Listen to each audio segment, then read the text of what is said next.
নমস্কার। আজকে আরো একটি গুরুত্বপূর্ণ লাইভে স্বাগত জানাই। আজকের লাইভের শিরোনাম ইতিমধ্যেই দেখে ফেলেছেন, টিটেনাস এবং নতুন নিয়মে এসএসসি নিয়োগ কি হবে বা নিয়োগ কতদূর। প্রথমেই জানিয়ে দিই যে টিটেনাসের উপরে যে আলোচনা আমি রাখবো, এক্ষেত্রে সংক্ষিপ্ত আলোচনা রাখবো, পরবর্তীতে একটি ভিন্ন ভিডিও করার ইচ্ছে রয়েছে, আর ফেসবুকে কিছু পেজে লেখার ইচ্ছেও রয়েছে। তো এছাড়াও আপনাদের আরো কয়েকটি গুরুত্বপূর্ণ প্রশ্নের উত্তর, অন্তত একটি প্রশ্নের উত্তর আমি এই লাইভে দেব, কারণ অত্যন্ত জরুরি, প্রশ্নটি বোঝা জরুরি, প্রক্রিয়াটি বোঝা জরুরি। আর এসএসসির বিষয়ে এই লাইভটি করছি কারণ আমার অনেক সহযোদ্ধা যারা পরবর্তীতে আমার সঙ্গে যুক্ত হয়েছেন, তারা এই বিষয়ে জানতেও চেয়েছেন। যদিও আগেও বলেছি, তবুও কিছু ডেভেলপমেন্ট তো হয়েছে, সে বিষয়ে আলোচনা রাখতেই হবে। এই লাইভে সেই আলোচনা রাখব। প্রথমেই বলি যে ভ্যাকসিন নিয়ে ভিন্ন ভিন্ন ভিডিও করা হয়েছে, পোলিও নিয়ে করা হয়েছে, এমএমআর নিয়ে করেছি, তো ভ্যাকসিনের তো শেষ নেই। ডেঙ্গু নিয়ে করেছি বহু ভ্যাকসিন, এইচপিভি নিয়ে করেছি, এইচপিভি উপরে ভিডিও রয়েছে। টিটেনাসকে ডেডিকেট করে আলাদা কোনো ভিডিও হয়নি, জলাতঙ্কের উপরও ভিডিও রয়েছে। তো সংক্ষেপে এখানে বলি, কারণ অনেকেই জানতে চাইছেন, তাদের বলি যে ক্লস্ট্রিডিয়াম টিটানি নামক যে ব্যাকটেরিয়া, তার সংক্রমণে টিটেনাস হয়ে থাকে, যেটা আমাদের তথ্য, ওদের তথ্য, মানে ওদেরই তথ্য, অবশ্যই ওদেরই গবেষণা আমাদেরকে জানানো হচ্ছে, যার বাংলা হচ্ছে ধনুষ টঙ্কার। বেশ, তো এই ক্লস্ট্রিডিয়াম টিটানি কোথায় থাকে, কেন বায়ুমণ্ডলে সর্বত্রই থাকতে পারে, ওরাই বলছে অমনিপ্রেজেন্ট। অমনিপ্রেজেন্ট কিভাবে প্রবেশ করে, তবে মূলত ডাস্ট, ধুলো, সয়েল, মাটি এবং জন্তু জানোয়ারের পায়খানার মধ্যে, মানে ফেসেস অফ অ্যানিমালস, যাই হোক যেভাবেই বলুন, বিষ্ঠা তার মধ্যেও থাকতে পারে, মানে তার মধ্যেই বেশি থাকে, অর্থাৎ ধুলো, মাটি, জন্তু জানোয়ারের মল, বিষ্ঠা। কিন্তু ধুলো তো সর্বত্রই আছে, আপনার ঘরে দেখুন চারদিকেই ধুলো, আপনি যতই মুছুন পরের দিনই দেখবেন আবার ধুলো হয়ে যায়। এর আমরা তো জানি যে আমাদের বায়ুমণ্ডলে, আমাদের চারদিকে মানে মাটি, জল, বাতাস, সর্বত্রই কোনো না কোনো প্যারাসাইট বলুন, ব্যাকটেরিয়া বলুন, ভাইরাস বলুন, ওরাই বলছে আছে, থাকে। আর আমাদের শরীরেই তো 38 ট্রিলিয়ন ব্যাকটেরিয়া আর 380 ট্রিলিয়ন ভাইরাস আছে, ওরাই বলছে। মানে আমাদের শরীর, আমাদের দেহই তো এইসব নিয়ে তৈরি। We are made of bacteria and viruses. তাহলে এত ভয় কিসের, এত আতঙ্ক কিসের? কিভাবে হয়? এটা কি ছোঁয়াচে? না না, এটা ছোঁয়াচে নয়, মানে টাচ করলে হয়ে যাবে এমন নয়। কিভাবে হয়?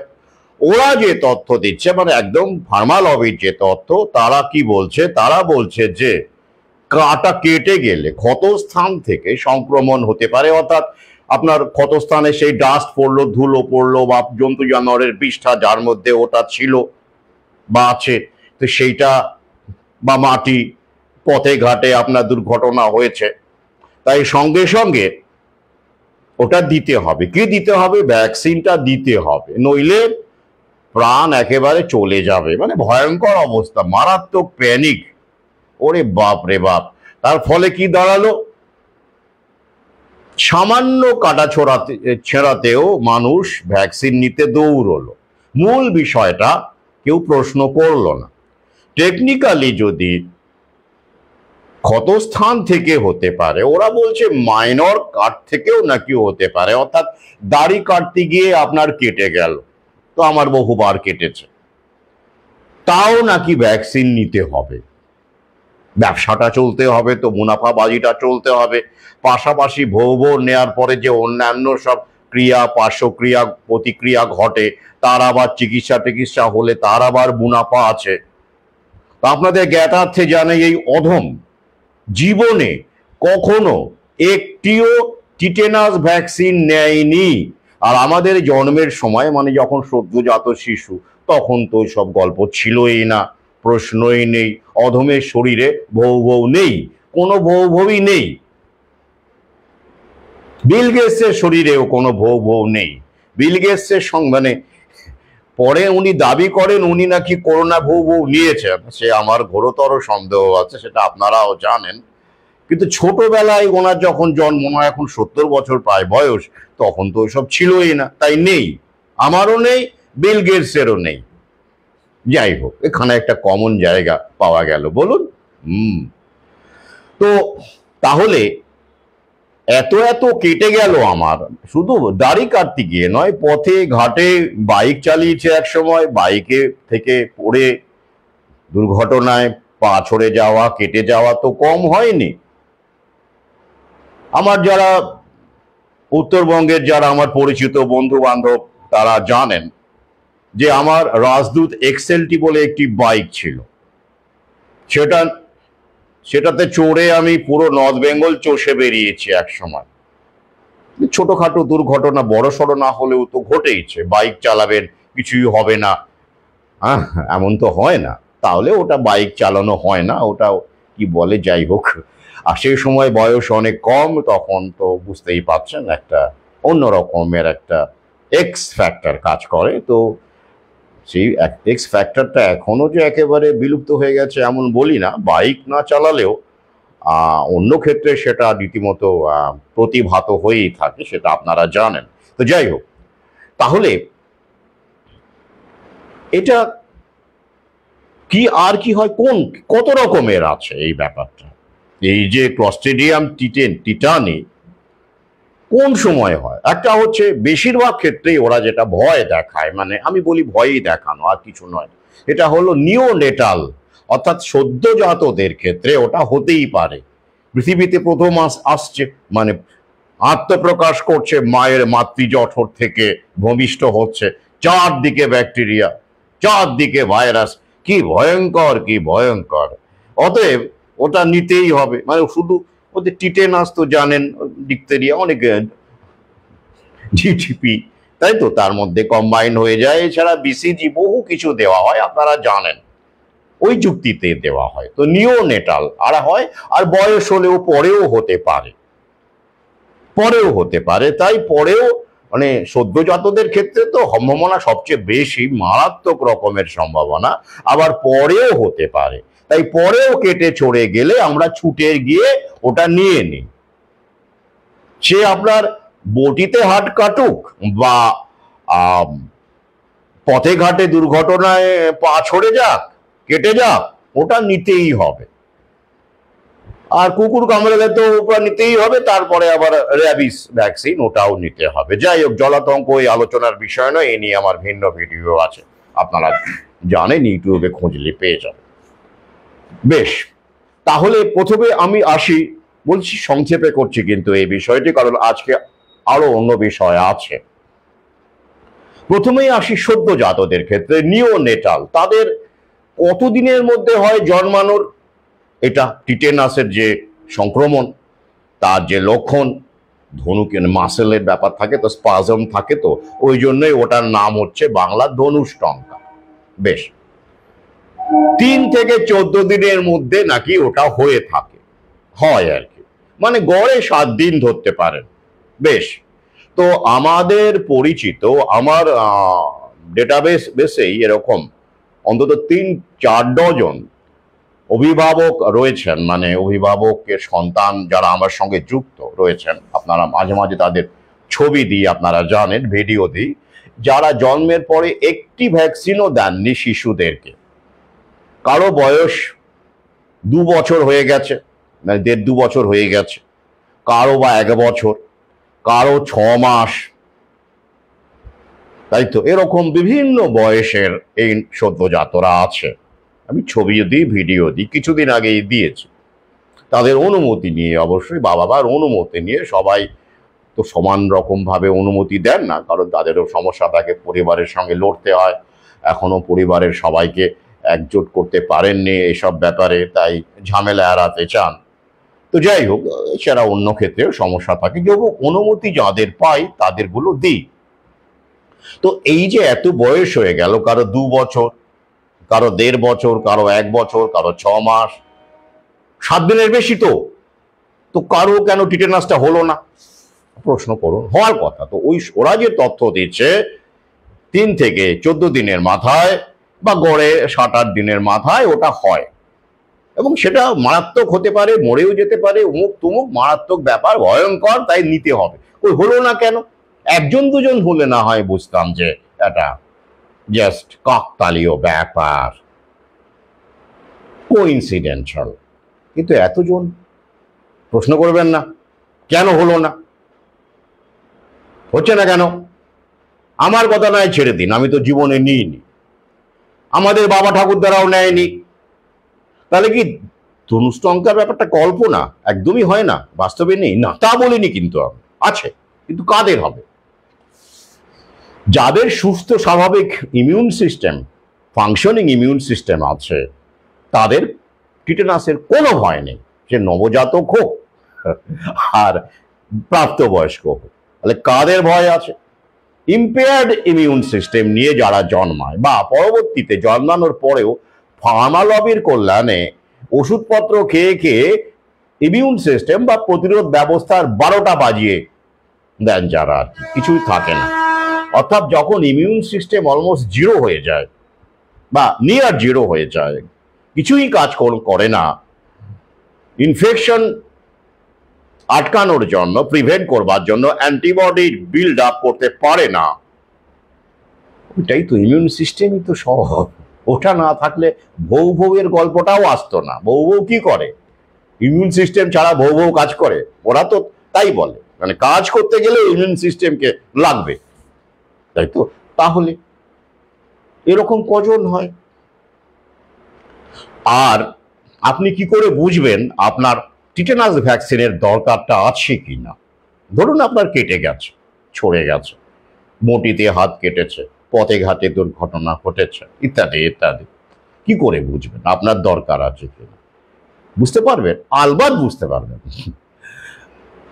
প্রথমত ওই রকম পরিস্থিতিতে আসার আগেই, মানে আপনি আগেই পৃথিবী থেকে চলে যাওয়ার কথা, কারণ আপনার ইমিউন সিস্টেম, যেটাকে বলে ইমিউনো কম্প্রোমাইজ না হলে সহজেই এই ইনফেকশনকে প্রতিহত করা সম্ভব, যদি আপনার হেলদি ইমিউন সিস্টেম থাকে।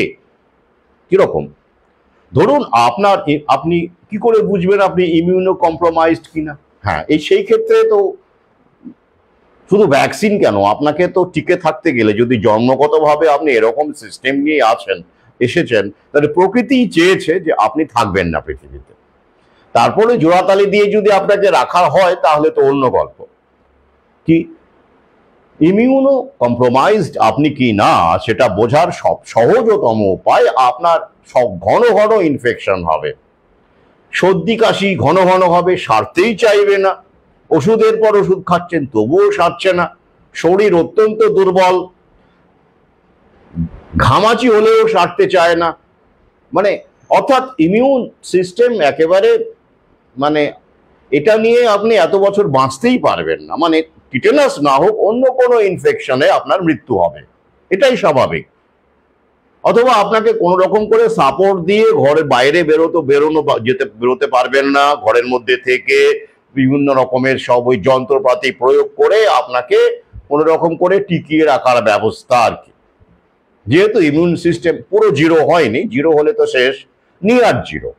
তো এই রকম অবস্থা যাদের আছে, যাদের শরীর অত্যন্ত দুর্বল, ইমিউন সিস্টেম কাজ করছে না, প্রায় মানে নন ফাংশনাল, এরকম ক্ষেত্রেই ইমিউনো কম্প্রোমাইজ বলা হয়। সেক্ষেত্রে টিটেনাস কেন, যে কোনো অসুখই হতে পারে আপনার, এবং আপনার মৃত্যুও হতে পারে তাতে করে। সামান্য সর্দি কাশি থেকে আপনার নিউমোনিয়া হতে পারে এবং আপনার মৃত্যু হতে পারে। আগে হ্যাঁ, এটাই প্রকৃতির বিধান। এই গেল জন্মগত সূত্রে যদি কেউ জিনগত কারণে কেউ ইমিউনো কম্প্রোমাইজড হয়ে জন্মগ্রহণ করে, তাহলে এতদিন তারা টিকতেই পারবে না পৃথিবীতে, তারা আগেই চলে যাবে। আর পরবর্তীতে ভ্যাকসিন নিয়ে ড্রাগ নিয়ে প্রাপ্তবয়স্ক অনেকে ইমিউনো কম্প্রোমাইজড অবস্থায় চলে যান, তাদের ক্ষেত্রে তো অবশ্যই আলাদা। এবার আশা করি বুঝতে পেরেছি যে আপনি নিজেই বুঝতে পারবেন আপনি ইমিউনো কম্প্রোমাইজড কিনা। আবার বলছি সংক্ষেপে এই ভিডিওটি, যে healthy immune system, functional immune system, fully functional immune system থাকলে এই সব ইনফেকশন শরীর, আমাদের সেলফ কিউর মেকানিজম রয়েছে, আমাদের ইমিউন সিস্টেম রয়েছে, সহজেই প্রতিহত করতে পারে। ওরা আপনাকে অবশ্য ভয় দেখাবে। ওখানে আপনি সার্চ মারুন, এআই দিয়ে সার্চ মারুন বা গুগলে সার্চ মারুন, বা ওদের বিশেষজ্ঞ যে সব ডাক্তার ফাক্তার আছে তাদেরকে জিজ্ঞাসা করুন, তাদের বলবে হ্যাঁ হ্যাঁ আমাদের হেলদি ইমিউন সিস্টেম হলে টিটানাস ইনফেকশনকে, ক্লস্ট্রিডিয়াম টিটানিকে অ্যান্টিবডি তৈরি করতে পারে তাকে প্রতিহত করতে, কিন্তু সেটা এফেক্টিভ হয় না সবসময়। কারণ একবার হলে পরে যে আবার অ্যান্টিবডিটা থাকবে, অর্থাৎ পরে যে আবার ফাইট করবে এমন নয়, মানে করে এনে দেখবেন একটা শব্দ আছে, আমি দিয়ে দেবো, যারা আগ্রহী তাদেরকে দিয়ে দেবো, খুব কায়দা করে শব্দটা যোগ করে, এফেক্টিভলি পারে না, মানে পারে কিন্তু এফেক্টিভলি পারে না, ওটা তো বলতে হবে। পুরোটা নাও করতে পারছে না, তাহলে তো আবার বিজ্ঞানের চরম অবমাননা হয়। ওরা তো সেটা ইতিমধ্যেই করেই ফেলেছে, কিন্তু ওই যে একদম পারছে না, একটুখানি ক্ষমা ঘেন্না করে হলেও রেখে দিতে হচ্ছে। Cannot effectively fight the infection, মানে ফাইট করে বাট এফেক্টিভলি করে না, ব্যাস হয়ে গেল। লোকে ভয় পাবে এবার, ওরে বাপ রে বাপ। তারপরে কি হচ্ছে, ধরুন কারো ন্যাচারাল ইনফেকশনও হলো, আর টিটেনাস হলেই যে আপনি মরে যাবেন এমন নয়, কিন্তু ওটা ব্যাপারটা এরকম নয়। কারো কোনো ক্ষেত্রে খুব সিভিয়ার হয়, কারো ক্ষেত্রে ওই যে ইমিউন সিস্টেমের উপর নির্ভর করে। তারপরেও নাকি ভ্যাকসিনের দরকার আছে, ভাবুন। অর্থাৎ বিজ্ঞান যেটা বলে যে আপনার শরীর যদি ন্যাচারাল ইনফেকশনে এক্সপোজড হয়, তার অ্যান্টিবডি আমাদের শরীর তৈরি করে নেয় এবং সে ফাইট করে, পরবর্তীতেও ফাইট করতে থাকে, কারণ সেটার মূল্য অনেক বেশি। কারণ ন্যাচারালি যে অ্যান্টিবডি তৈরি হচ্ছে আমাদের শরীরে, তার প্রাসঙ্গিকতা, তার পাওয়ার, তার লংজিভিটি অনেক বেশি, অনেক ক্ষেত্রেই লাইফ টাইম। অথচ ওরা বলবে না না ভ্যাকসিনটা নিতেই হবে। সংক্ষেপে বললাম, আশা করি বোঝাতে পেরেছি। এবার একটু অতীতের দিকে তাকান। আপনার পিতামহের সময়ে কতজন মানুষ, সেই সময় তো ছিলই না এই ভ্যাকসিন, ছিলই না, কতজন ধনুষ্টঙ্কারে মারা গেছেন, কতজন? রেটটা আমাকে বলুন, হিসেবটা বলুন। হিসেব ওদের কাছেও নেই, ওদের বললে ওরা ভয়াবহ হিসেবটা তুলে দেবে। তো কৃষক মাঠে লাঙলের ফলায় পা কেটেছে, বিভিন্নভাবে সেই সময় মানুষ তো খেটে খেত, সেই সময় তো এত সফিস্টিকেটেড জীবনযাপন আসেনি। মধ্যবিত্তদেরও সেই সময়কার তারা এক্সপোজড হতো এইসব কাটা ছেঁড়া বিভিন্ন রকম ভাবে। তো বহু দুর্ঘটনা আগেও ঘটেছে, কাটা ছেঁড়ার ঘটনা ঘটেছে, বহু কিছু ঘটেছে আমাদের পিতামহদের সময়। তো সবাই কি টিটেনাসে মারা গেছেন মারা? তাহলে তো আমরা পৃথিবীতেই আসতাম না। আমার দাদুর ক্ষেত্রে ভয়াবহ, দাদু দুবার ভয়াবহ মোটর দুর্ঘটনায় পড়েছিলেন। এটা নিয়ে স্ট্যাচু বইটিতে আমার পিতামহকে নিয়ে লেখা আমার স্মৃতিচারণ আছে। এক সাঁওতাল চিকিৎসক কি করে তাকে ভালো করেন, হাড় জোড়ামান, চোয়ালের হাড় ভেঙে গিয়েছিল। তো সেই সময় কোথায় টিটেনাসের গল্প, কোথায় টিটেনাসের গল্প? তো ওই বয়সেও তিনি কি করে সারভাইভ করলেন, 80-র কাছাকাছি বয়সে। It's a matter of immune system. Healthy immune সিস্টেমকে ফর্ম করো না, এই কারণে ওরা এটা এড়িয়ে যায়, ওরা বলে না ব্যবসাটা খারাপ হবে। দেখবেন আমার ইউটিউবে একটি অত্যন্ত গুরুত্বপূর্ণ ভিডিও আছে, মাঝে মাঝে সব ভিডিও তো লিঙ্ক দিতে পারি না। ভিডিওটির শিরোনাম এরকম যে জীবাণুই কি রোগ সৃষ্টি করে? জীবাণুই যদি রোগ সৃষ্টি করে তাহলে সবার ও রোগটা হয় না কেন? একই ঘরে একই জীবাণুতে যদি আপনারা এক্সপোজড হন, একই প্যারাসাইটে এক্সপোজড হন, তাহলে সবার কেন রোগটা হচ্ছে না, কারো কারো কেন হচ্ছে? তার মানে জীবাণু রোগ সৃষ্টি করে না। আমাদের শরীর ইমিউন সিস্টেম যখন দুর্বল হয়, অপরচুনিস্টিক ইনফেকশন হয়ে যায়। সেটা আমাদের লাইফস্টাইল হতে পারে, আমাদের ফার্মা লবির উপর নির্ভরতা হতে পারে, জন্মগত জিনগত সমস্যা হতে পারে, যেখানে আমরা অনেকে জন্মগতভাবে উইক ইমিউন সিস্টেম নিয়ে জন্মায়, ইম্পেয়ার্ড না হলেও উইক সেটা। তাই সেইগুলোকে ওরা হাইলাইট না করে, হোলিস্টিক ব্যাপারটাকে না বলে, অ্যাভয়েড করে ওরা এইরকম ভাবে প্যানিক বিস্তার করে। তা আবার বলছি, আমার যে ডেটাবেসে এত নবজাতক আছে, তাদের পিতামাতা রয়েছে, নবজাতক নেই পিতামাতা রয়েছে, অভিভাবক যারা অমৃতহীন মানে ডোজহীন সন্তান লালন পালন করছেন প্রাকৃতিক পন্থায়, তাহলে ওদের যে ভাষ্য সেই অনুসারে অন্তত একজনের টিটেনাস হওয়া উচিত ছিল। হয়েছে কি? হচ্ছে না কেন?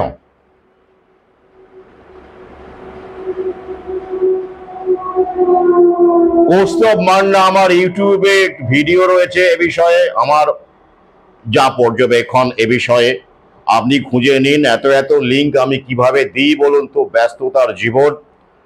আর না হলে হোয়াটসঅ্যাপ করুন, আমার হোয়াটসঅ্যাপ নাম্বার দেখবেন ইউটিউব চ্যানেলে দেওয়া আছে, সেখানে করুন, আমি লিঙ্ক পাঠিয়ে দেব যদি আপনি খুঁজে নিতে না পারেন। স্বাস্থ্যবিধি নামে দুটো রয়েছে, সেখানেই পেয়ে যাবেন। তো যাই হোক, তাহলে মূল বিষয় প্রশ্ন করুন, ভয় পাবেন না। আমাদের দেশের মহাপুরুষ যারা জন্মেছেন, বিদ্যাসাগর থেকে রামমোহন বা আদিতে আরো গ্রীসের সক্রেটিস, যাজ্ঞবল্ক্য,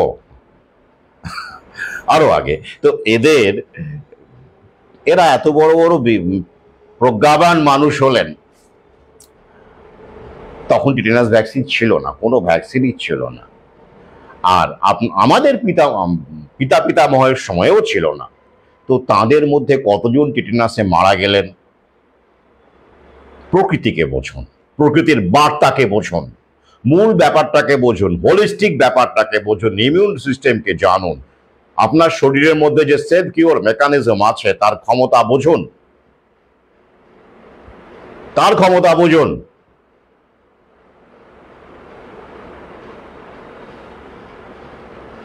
নইলে এভাবেই দাস হয়ে, ফার্মালবির দাস হয়ে, সিস্টেমের দাস হয়ে জীবন কাটাতে হবে।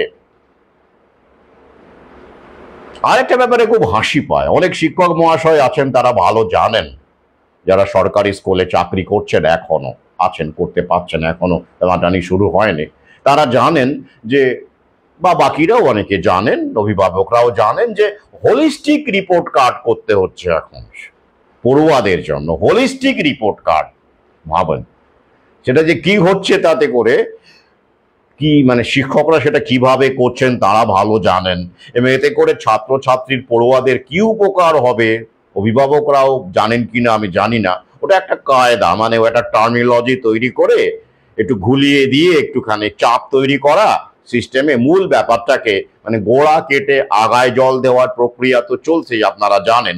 সরকারি শিক্ষা ব্যবস্থা মানে এখন ওসব নয়, পড়াশোনা নয়, কিছু নয়, কারণ ওই ওই ভাতা টাতা, ওই রূপশ্রী কন্যাশ্রী সাইকেল টাইকেল দিয়ে, আর ভ্যাকসিনটা সময় মতো গুঁজে দিতে হবে, যে ডেঙ্গু ভ্যাকসিন আসছে, আর মগজ ধোলাই, এসব আর কি।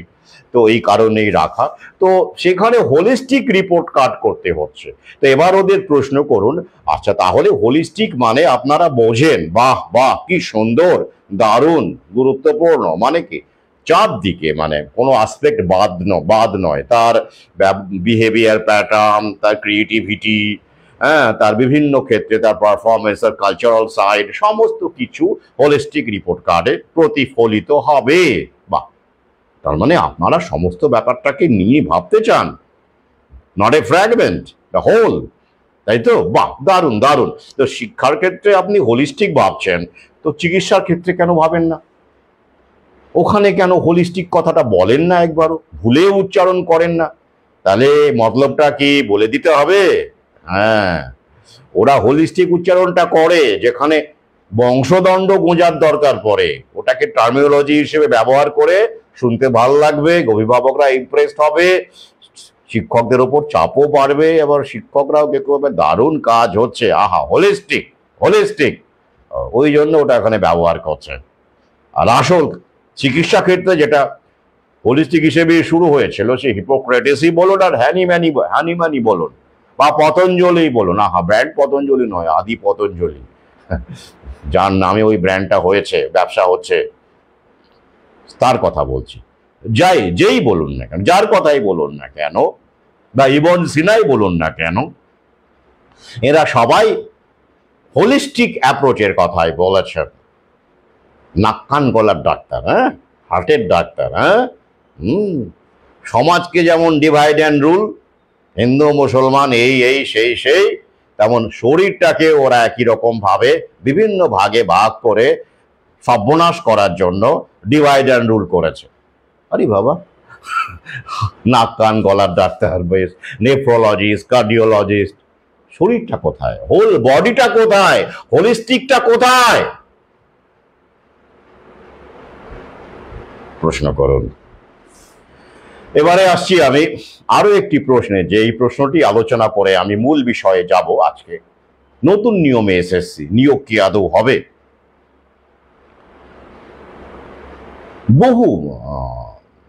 একাধিক বলবো না, একাধিক পাঠক সহযোদ্ধা প্রশ্ন করছেন হোয়াটসঅ্যাপে যে স্যার,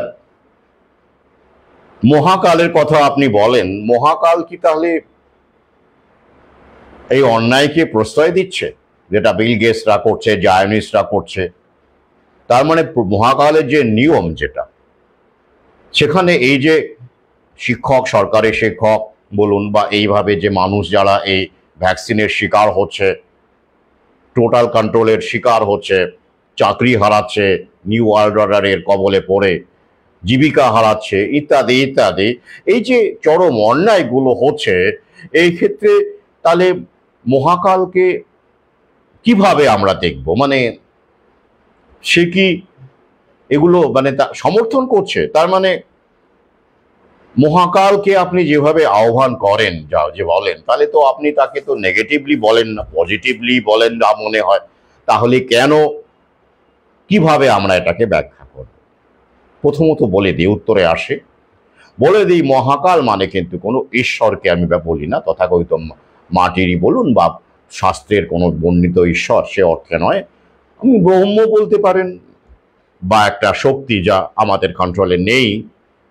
এবং কাল, যেটা মহাকাল, দেখবেন তার মূর্তিও কিন্তু আছে, কিন্তু শব্দটা কোথা থেকে এসছে? কাল থেকে, টাইম, যার ওপরে আমাদের কন্ট্রোল নেই, সে তার মতো করে চলে, এবং সে তার মধ্যে আমরা নিক্ষিপ্ত হয়েছি জন্মের পর থেকে। এই মহাকালের গর্ভ থেকেই আমরা এসেছি, মহাকালের গর্ভেই আমাদের অন্তিম পরিণতি, তাই তো?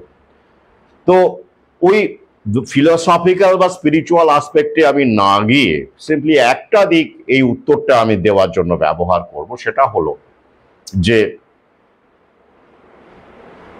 এই যে প্রক্রিয়া, তাতে করে আপনারা যারা প্রশ্ন করছেন, যারা বলছেন যে এইসব মানুষ, শিক্ষক বলুন বা এইসব সাধারণ মানুষ যারা বলি হচ্ছে, তারা নির্দোষ, অসহায়, এরকম শব্দ অনেকে ব্যবহার করেছেন। নিরীহ সাধারণ মানুষ, আমি বলবো না, নিরীহ নয়, নির্দোষও নয়, এটা কালেকটিভ রেসপন্সিবিলিটি। আর তাই আমরা যে ফল ভোগ করছি, নতুন মানে করতে যাব আরো, এখনো আমরা কিছুই দেখে নে। এই প্রক্রিয়া তো এখন শুরু হয়নি, আগে থেকেই শুরু হয়েছে। নিউ ওয়ার্ল্ড অর্ডারের সূত্রপাত কবে থেকে কি, সেটা দ্বিতীয় খণ্ডে কিন্তু আমি বলেছি, স্ট্যাচুতেও রয়েছে। তো এটা নয়, আমরা কেউ কিন্তু নই, আমরা ধোয়া তুলসী পাতা নই। কেন নই? ছোট্ট দুটো উদাহরণ দিই, তাহলে বুঝবেন ব্যাপারগুলো ইন্টারলিঙ্কড, বিচ্ছিন্ন নয়, বিচ্ছিন্ন নয়। আমাদের একটা কালেকটিভ রেসপন্সিবিলিটি আছে। প্রথমত মনে রাখবেন যে বিল গেটসই বলুন আর জায়নিস্টরাই বলুন, বা ভেঞ্চার ক্যাপিটালিস্টরাই বলুন, যারা এই অর্থনীতিকে কন্ট্রোল করে আমাদের ওপরে তাদের অনুশাসন নামিয়ে আনছে, তারা কিন্তু কাজগুলো আমাদের দিয়েই করাচ্ছে এবং আমরা প্রশ্ন না করে আমাদের স্বার্থে, ব্যক্তিগত স্বার্থে সেটা পালন করছি এবং ধাপে ধাপে আমরা আমাদের সর্বনাশ ডেকে আনছি। তাই মহাকাল কিন্তু আমাদের মগজটা তো দিয়েছে, প্রশ্ন করার অধ্যত্ব দিয়েছে, বুদ্ধি দিয়েছে। আমরা সেটা করছি না এবং করলেও সেটা চেপে যাচ্ছি নিজের পরিবারের কথা ভেবে, নিজের সন্তানের কথা ভেবে, আরামের কথা ভেবে, স্বাচ্ছন্দ্যের কথা ভেবে, লাক্সারির কথা ভেবে। এটা কি পাপ নয়? এটা কি নিরীহ বলবো এসব মানসিকতাকে? আমি বলি না। অত্যাচারী পুঁজিপতি বল, আদানি আম্বানি হোক আর বিল গেটসই হোক, যারা আমরা পড়াশোনা করি, স্টাডি করি, তারা সহজেই তাদের এই নেতিবাচক দিক, তারা যে অত্যাচারী, তারা যে কন্ট্রোল করতে চাইছে, আমরা বুঝতে পারি, ধরে ফেলতে পারি। কিন্তু সাধারণ মানুষের দোষ ত্রুটিগুলো আমরা কিন্তু ধরতে পারি না, কারণ আমরা সবাইকেই অসহায়, নিরীহ বলে এক কথায় দাগিয়ে দিই। ব্যাপারটা কি তাই? তা নয়, আমার পর্যবেক্ষণে তা নয়। কারণ আমরা যদি ওদের আদেশ না মানতাম, ওদের কথা মতো না চলতাম, তাহলে নিউ ওয়ার্ল্ড অর্ডার কেন, কোনো অর্ডারই ওরা আমাদের উপর চাপাতে পারত না। They would not be able to thrust any kind of slavery or system on us. পারতো না। সিম্পল উদাহরণ দিই, এই যেমন ধরুন হকার উচ্ছেদ করা। আমরা তো গরিব মানুষ, তাদের অন্তত রিহ্যাবিলিটেশন দেওয়া হোক। হকার উচ্ছেদ বলুন, যাই বলুন, ছোট ব্যবসা উচ্ছেদ করে বড় বড় বিগ জায়েন্ট আমাজন, ফ্লিপকার্টকে প্রমোট করা, এই সিস্টেম, এবং মিডিয়াও সেটা করছে। এই যে টোটাল একটা ভয়ঙ্কর অবস্থা যেটা আমরা দেখতে পাচ্ছি, যেখানে সেখানে হকার উচ্ছেদ হচ্ছে, গরিব মানুষগুলোর চাল চুলো ছিনিয়ে নেওয়া হচ্ছে কোনো বিকল্প ব্যবস্থা না করেই, একটা ভয়ঙ্কর পরিস্থিতি। আর ভাতা কতটুকু? আর সবাই তো ভাতা পাচ্ছে না। আর ভাতা পেলেও বউ আর ভাতা, ভাতা না দিলে যাতে বউ গুঁজে দেওয়া যায়, এটা রিলেট করার জন্যই ওটাকে এক করে দেবে ওরা আগামীতে। দেখতে থাকুন, ট্রিটিটা হয়ে গেছে, তখন তো খেলাটা পরিষ্কার আরও হয়ে যায়। তো এই যে উচ্ছেদ করা হচ্ছে, নোটিশ ধরানো হচ্ছে, বা বিভিন্ন জায়গায় দেখবেন ডেঙ্গুর নাম করে স্বাস্থ্যকর্মীদের বা বিডিওদেরকে পাঠানো হচ্ছে, বা বিভিন্ন রকমের সরকারি আধিকারিকরা এগুলো দেখছেন, তারা তো করছেন। এগুলো লাগু কারা করছে? করোনা বিধি কারা লাগু করেছিল? লকডাউন কারা লাগু করেছিল? কারা? সরকারি কর্মচারীরা করেছিল। সিম্পল ব্যাপার। পুলিশ, বিডিও, অ্যাডমিনিস্ট্রেশন করেছিল। আগামীতেও সরকারি কর্মচারী যা আছে তাদেরকে কাজে লাগানো হবে যতক্ষণ না পর্যন্ত টোটাল কন্ট্রোল হয়। তাহলে এই যে সরকারি কর্মচারীদেরকে দিয়ে টোটাল বিধি বন্দোবস্তকে এক্সিকিউট করা হচ্ছে, তাহলে অত্যাচার করানো হচ্ছে। বিল গেটস কি ডাইরেক্টলি এসে করছে? রকফেলার কি ডাইরেক্টলি এসে করছে? আমাদেরই একটি সুবিধাভোগী অংশ, যারা রাজ কর্মচারী বলে পরিচিত, যারা সরকারের একেবারে ডান হাত, তাদেরকে দিয়ে এই গরিব মানুষকে উচ্ছেদ করা হচ্ছে, নোটিশ ধরানো হচ্ছে, জীবিকা ছিনিয়ে নেওয়া হচ্ছে। তাহলে তারা অপরাধী নয়? তাদের একটু পালা আসবে, এসে গেছে। এই যে শিক্ষক মহাশয়, তাদের উপর যে এখন খাড়া নেমে এসেছে, অনেকেই বুঝতে পারছেন না মহাকালের লীলা এখানে কি। লীলা তো এখানেই। আপনারা কি করোনার সময়, লকডাউনের সময় প্রতিবাদ করেছিলেন? স্টে হোম স্টে সেভের বিরুদ্ধে প্রতিবাদ করেছিলেন? ভ্যাকসিনটা নিতে বারণ করেছিলেন? আপনারা তো স্কুলে মানে 90% শিক্ষক বা তারও বেশি, তারাই ভ্যাকসিনের পক্ষে বলেছিলেন সোশ্যাল মিডিয়ায় নেওয়া উচিত। তাহলে আপনি জেনে না জেনে অথবা জানার চেষ্টা না করেই আপনি কিন্তু এই শাসক শ্রেণীর জায়নিস্টদের কথা মতোই চলেছেন। তাদের যে নীতি নিয়ম বিধি, সেগুলোকেই আপনারা এক্সিকিউট করেছেন সরাসরিভাবে, প্রত্যক্ষভাবে বা পরোক্ষভাবে। এবং এই যে ডেঙ্গু ভ্যাকসিন আসছেন, আপনারাই কিন্তু দেখবেন আপনাদেরকে দিয়ে বলানো হবে ডেঙ্গু ভ্যাকসিনটা কত ভালো। এমআর ভ্যাকসিনের সময়ও শিক্ষকেরা ব্যতিক্রম বাদ দিয়ে একই রকমভাবে সরকারপন্থী ভূমিকায় নিয়েছেন। তাহলে আপনারা জেনে হোক না জেনে হোক, জানার চেষ্টা না করে হোক, আপনারা তো এই অপরাধগুলো করছেন। তো কেন করেছেন? নিজের কি দরকার ঝামেলায় গিয়ে নিজের পরিবার, বাড়ি, গাড়ি, স্ট্যাটাস, তুমি আর আমি আর আমাদের সন্তান, এই আমাদের পৃথিবী, এটা মাথায় রেখে করেছেন। তারপরে তো আপনাদের পালা আসবেই। সেটা শুরু হয়েছে ধাপে ধাপে। বোঝাতে পেরেছি? আমরা কেউ নিরীহ নির্দোষ নই। আমরা বিল গেটসের মতো ওই স্কেলে অপরাধ করতে পারি না, যদিও মহাকালের ক্ষেত্রে অপরাধ বিষয়টা আমরাই তৈরি করেছি, কিন্তু আমি মানে কনসেপ্টগুলো আর কি, এই অর্থে যে মানুষ হয়ে যখন আপনি মানুষকে হত্যা করার ষড়যন্ত্র করছেন সেটা অপরাধ। অবশ্যই এটা সভ্যতার কনসেপ্ট থেকে এসেছে এবং প্রকৃতির শিক্ষা থেকেও কিন্তু এটা এসেছে। স্পিসিস, এমনকি দেখবেন কুকুর, গরু, ছাগল, এরা কিন্তু নিজের স্পিসিসকে আক্রমণ করে ধ্বংস করার চেষ্টা করে না। যে গরুটা অনেক বেড়ে গেছে বলে বড় গরু, নেতা গরু বলল যে না এত গরু দরকার নেই, কমাতে হবে, কারণ এআই এসে গেছে। গরুটা করে না, কুকুর করে না, বাঘ করে না, কিন্তু মানুষ করে। হ্যাঁ, মানুষ এক্ষেত্রে প্রকৃতির উল্লঙ্ঘন করছে, আর এই উল্লঙ্ঘনে আপনারা সহযোগিতা করছেন জেনে বা না জেনে, তো তার ফল ভুগতে হবেই। আর তাই কি হবে, যতক্ষণ পর্যন্ত ওদের সরকারি কর্মচারীদের দরকার পড়বে, টোটাল কন্ট্রোল না হওয়া পর্যন্ত দরকার পড়বে, ততক্ষণ পর্যন্ত ওরা রাখবে, তারপরে আর রাখবে না, তারপরে ওই চুক্তিভিত্তিক হয়ে যাবে, অর্থাৎ অ্যাজ গুড অ্যাজ প্রাইভেটই হয়ে যাবে। আর তখন এমনভাবে লোককে ডিজিটাল স্লেভারির ফাঁস লাগিয়ে ফেলবে, আধার কার্ড দিয়ে হোক, মোবাইল দিয়ে, বিভিন্নভাবে এমনভাবে করে ফেলবে, তখন আর কাউকে লাগবে না। পরিস্থিতি এমন হবে জনতা সুরসুর করে গিয়ে নিজেই ভ্যাকসিনটা নিয়ে নেবে, আশাকর্মীও আর লাগবে না, তারপরে আশাকর্মীদের বিদায় দিয়ে দেবে, লাগবে না তো। ওরে বাপরে, বন্ধ করে দেবে তো। সুযোগ সুবিধে, ভাতা, সরকারি কোনো রকম করে বেঁচে থাকার ভান্ডার, সেগুলো পর্যন্ত বন্ধ হয়ে যাবে ভ্যাকসিন না নিলে বা সরকারি বিধি না মানলে। কোথায় আছেন? তখন আর লাগবে কাউকে? তখন ওই গ্রামে গঞ্জে গিয়ে বোঝানোর জন্য আশাকর্মীও লাগবে না।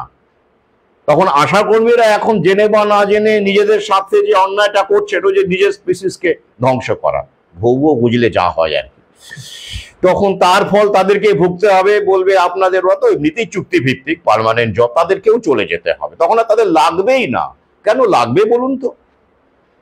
কি বিশ্বাস হচ্ছে না? নিউ ওয়ার্ল্ড অর্ডার কি এখনো আপনারা অনেকেই উপলব্ধি করতে পারছেন না। এই যেমন ধরুন টার্মিনেশন লেটার ছাড়া এত শিক্ষকের মাইনেই বন্ধ হয়ে গেল, চাকরিই নাকি চলে গেল। সাংবিধানিক ভিত্তি আছে টার্মিনেশন লেটার ছাড়া কারোর স্যালারি বন্ধ করা, কিন্তু সেটাও হচ্ছে, কারণ প্রতিবাদ নেই বলে। সেটাও তো হয়েছে, দেখতেই তো পাচ্ছেন কত হাজার শিক্ষক, অশিক্ষক কর্মচারী বেতন পাচ্ছে না। আবার কাউকে 31শে ডিসেম্বর পর্যন্ত চালিয়ে যাওয়ার জন্য বলেছে। কিসের ভিত্তিতে? করাপশন প্রমাণিত হয়েছে, দুর্নীতি কোন তালিকা বেরিয়েছে, সুস্পষ্ট তালিকা বেরিয়েছে, কিচ্ছু বেরোয়নি। তাহলে কেন করা যাচ্ছে? মাইনে বন্ধ উইদাউট টার্মিনেশন লেটার, এটা নিউ ওয়ার্ল্ড অর্ডার। তাই প্রতিবাদ প্রতিরোধ সম্মিলিত না হলে সংবিধান কিচ্ছু থাকবে না ওখানে। এখানে কোথায় সংবিধান মেনটেন করা হয়েছে? তো একই রকম ভাবে চাকরি যদি এরকম টানাটানি করে, স্যালারি যদি বন্ধ করে দেয় উইদাউট টার্মিনেশন লেটার, ভাতা বন্ধ করতে কতক্ষণ লাগবে? ভাতা বন্ধ করতে কতক্ষণ লাগবে?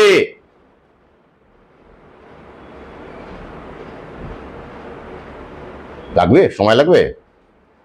আবার দৌড়ঝাঁপ করবেন, কেন আটকে গেল, এবার কাগজপত্র করুন, চালান করুন, ওরা উত্তর দেবে না। কি করবেন? একটা গরিব মানুষ, অসহায় মানুষ, তা যদি ভাতাই বন্ধ করে দেয়, তার জীবিকা তো চলে যাবে, অনেকেরই চলে গেছে, প্রায় যায় অবস্থা। তারপরে যদি ওটাকে ট্র্যাক করে দেয়, অফিসিয়ালি নাই করুক, অফিসিয়ালি করবে না ওরা এখনই, কারণ সংবিধান এখনো অক্ষত আছে, কিন্তু ওই যে আনঅফিসিয়ালি যদি করে দেয় যে তুমি ভ্যাকসিনটা নাওনি, ডাইরেক্টলি বলবে না, লিখে দেবে না, কিন্তু আপনি ভ্যাকসিনে না করে দিলেন, আমি নেব না, দেখা গেল পরের মাসে ভাতা ঢুকলো না, আপনি কি করে আটকাবেন?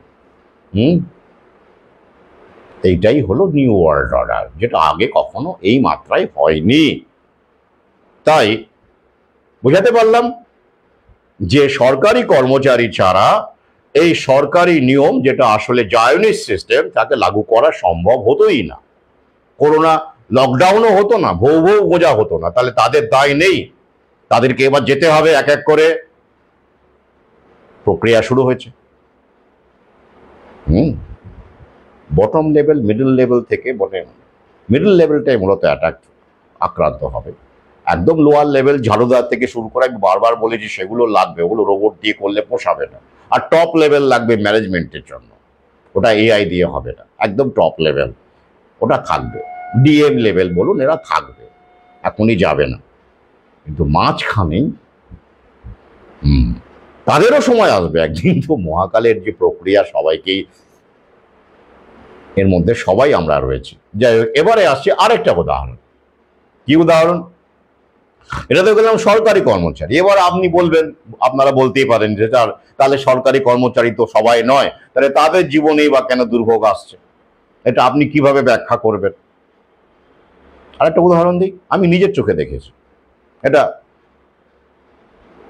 কলেজ স্ট্রিট অঞ্চলের একটি দোকান। কলেজ স্ট্রিট বলবো না, শিয়ালদা, আমি তো এখন যাই না, বহু আগে থেকেই ওখানে যাতায়াত করি। সেখানে একটি দারুণ শোরুম আর কি, জামা কাপড়ের শোরুম, নামটা মনে পড়ছে না। তার আগে একদিন দেখলাম একটি গরিব মানুষ একটু পেয়ারা নিয়ে বসেছে বিক্রি করবার জন্য। এটা কিন্তু অনেক আগেকার কথা, মানে করোনা প্যান্ডেমিকের আগেকার কথা, এই ধরুন 2014-15 এরকম সময়কার কথা। তখন দেখলাম মালিক বা মালিকের ম্যানেজার, যাই হোক না কেন, বড় সড়ো দোকান, জামা কাপড়ের দোকান, সে বেরিয়ে এসে সে যাচ্ছে তাই ভাবে তাকে মানে প্রায় লাথি মারে এরকম আচরণ করছে। দোকানের সামনে কিন্তু সে বসেনি, সেটুকু বোধ তার আছে, একটু সাইডে বসেছে, ফুটপাতে বসেছে। আমি তখন দেখে নিজেকে সামলাতে পারলাম না, বললাম এটা কি করছেন? ও তো আপনার দোকানকে গার্ড করেনি, ও সামান্য 8-10টা পেয়ারা নিয়ে বসেছে একটু সাইডে। একটা গরিব মানুষ, তাকে আপনি এইভাবে তাড়িয়ে দিচ্ছেন, ও কোথায় বসবে তাহলে? চারদিকেই তো দোকান, এখানে একটু যাতায়াত আসে কাস্টমারের, তাই হয়তো সে বিক্রি করতে চাইছে। জানেন, একটুখানি থতমত খেয়ে গেল বলতে হবে। তারপরে না, এতে করে মানে ব্যাপারটা যাই এরকম উনি বলতে চাইলেন, দোকানের শ্রী নষ্ট হচ্ছে, মানে এরকম একটা, ওদের ভাষায় আর কি, আমাদের সভ্যতার ভাষায় একটা কদাকার লোক, নোংরা জামা কাপড় পরা একটা লোক, সে তো ধূপদুরস্ত নয় লোক, হ্যাঁ, সে ছেঁড়া খোড়া, সে এরকম 8-10টা পেয়ারা নিয়ে বসবে হতচ্ছিরি একটা কাগজের উপর বা একটা প্লাস্টিকের উপর রেখে। তো দোকানটা একটা ঝকঝকে দোকান, তার একটা সৌন্দর্য আছে, তার একটা গ্ল্যামার আছে, এটা তো অ্যাফেক্টেড হচ্ছে তো। আমি তখন বললাম, বেশি দেরি নেই, কিন্তু বেশি দেরি নেই, এরকম আচরণ করবেন না, সময় আপনারও কিন্তু আসবে। ঠিক তাই। এবার আমি দোকানটা তো সেদিন দেখলাম হতচ্ছিরি, আর কোনো কাস্টমারই নেই, ওই যে অনলাইন এসে গেছে স্বাভাবিক। ওসব দোকানে যারা কেনাকাটা করতেন স্থানীয় মানুষ বা আশপাশে, তারা তো বেশিরভাগই এখন অনলাইনে বা মলে চলে গেছে। তারপরে যা দেখলাম, দোকানটা উঠে যাওয়ার মুখে, একদম অন্ধকার, মানে আলো জ্বলে না। কি বুঝলেন? আমি একটা ছোট্ট উদাহরণ দিলাম। এই আচরণগুলো কি আমরা করি না? করি তো। গরিব মানুষের সঙ্গে বিভিন্ন ক্ষেত্রে আমরা যখন একটু তথাকথিত হাই লেভেলে চলে যাই, আমরা করি না এরকম আচরণ মানুষের সাথে?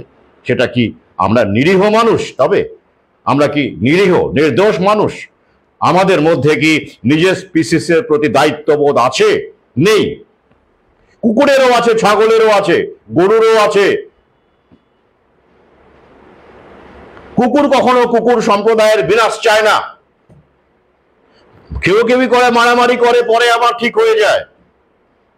কুকুর কটা কুকুর মেরেছে, বাঘ কটা বাঘ মেরেছে, গরু কটা গরু মেরেছে? কটা মেরেছে? মানুষ মেরেছে, মারছে। তাই তো, এই হলো আমাদের জায়গাটা। আশা করি প্রক্রিয়াটা বোঝাতে পেরেছে। তাই এই দোষ আমাদের সর্বাঙ্গে, তাই আমরা নিরীহ নই। তাহলে ম্যাট্রিক্সের মধ্যে আমরা ঢুকে ম্যাট্রিক্সটাকে চিনতে পারিনি, এটা এটা এই আচরণটা ম্যাট্রিক্সকে বোঝা না বোঝার কোনো বিষয় নয়, সিস্টেমকে বোঝা না বোঝার বিষয় নয়, এটা মানবিকতার বিষয়। একটা লোক দোকানের সামনে পেয়ারা নিয়ে বসেছে, তাকে অপমান করা এইভাবে, উল্টে তাকে সাহায্য করা উচিত। একই রকম ভাবে দেখবেন হাতিবাগানে বা অনেক জায়গায় এরকম হকাররা ফুটপাতে বসার কারণে ওই মাঝারি ব্যবসায়ীরা, কিন্তু বড় বড় ব্যবসায়ী নয়, তারাও মারাত্মকভাবে হকারদের সঙ্গে দুর্ব্যবহার করতেন, বোঝা মনে করতেন, আন্ডারস্ট্যান্ডিং ছিল না। আমি হকারদেরও যে দোষ একেবারে সাধু, তাদেরও আবার ওই বড় হকার হয়ে গেলে ছোট হকারকে একই রকম ভাবে তারা অবহেলা করে, ওই তো একটা হায়ার আর কি হয়ে যায়। যাই হোক, তো তাদের অবস্থা এখন কি খোঁজ নেবেন? তারা 20 বছর 10 বছর আগে যেভাবে ব্যবসা করতেন, অনলাইন আসার পরে, মল আসার পরে তাদের ব্যবসা কতটা ঠিকঠাক চলছে? প্রক্রিয়া প্রক্রিয়া আমি একটা জাস্ট উদাহরণ দিয়ে বোঝালাম। যাই হোক, এবারে মূল বিষয়ে আসছি। এসএসসি নতুন নিয়মেই পরীক্ষা হচ্ছে, আপনারা জানেন, আদালত জানিয়ে দিয়েছে। কি কি জানিয়ে দিয়েছে আমরা একটু আরেকবার দেখে নেই, মূল বিষয়গুলো দেখে নেই, তারপরে নিয়োগ কতটা হবে, কোন প্রেক্ষিতে হবে, আদৌ হবে কিনা, এই আলোচনায় আসছে। 2025-এর যে এসএসসি পরীক্ষা হবে, এক্সাক্ট তারিখ এখনো আমরা জানি না। কেউ বলছেন অগাস্টের শেষে, কেউ বলছেন সেপ্টেম্বর। যাই হোক, পরীক্ষা যে হবে সেটা আদালত জানিয়ে দিয়েছে।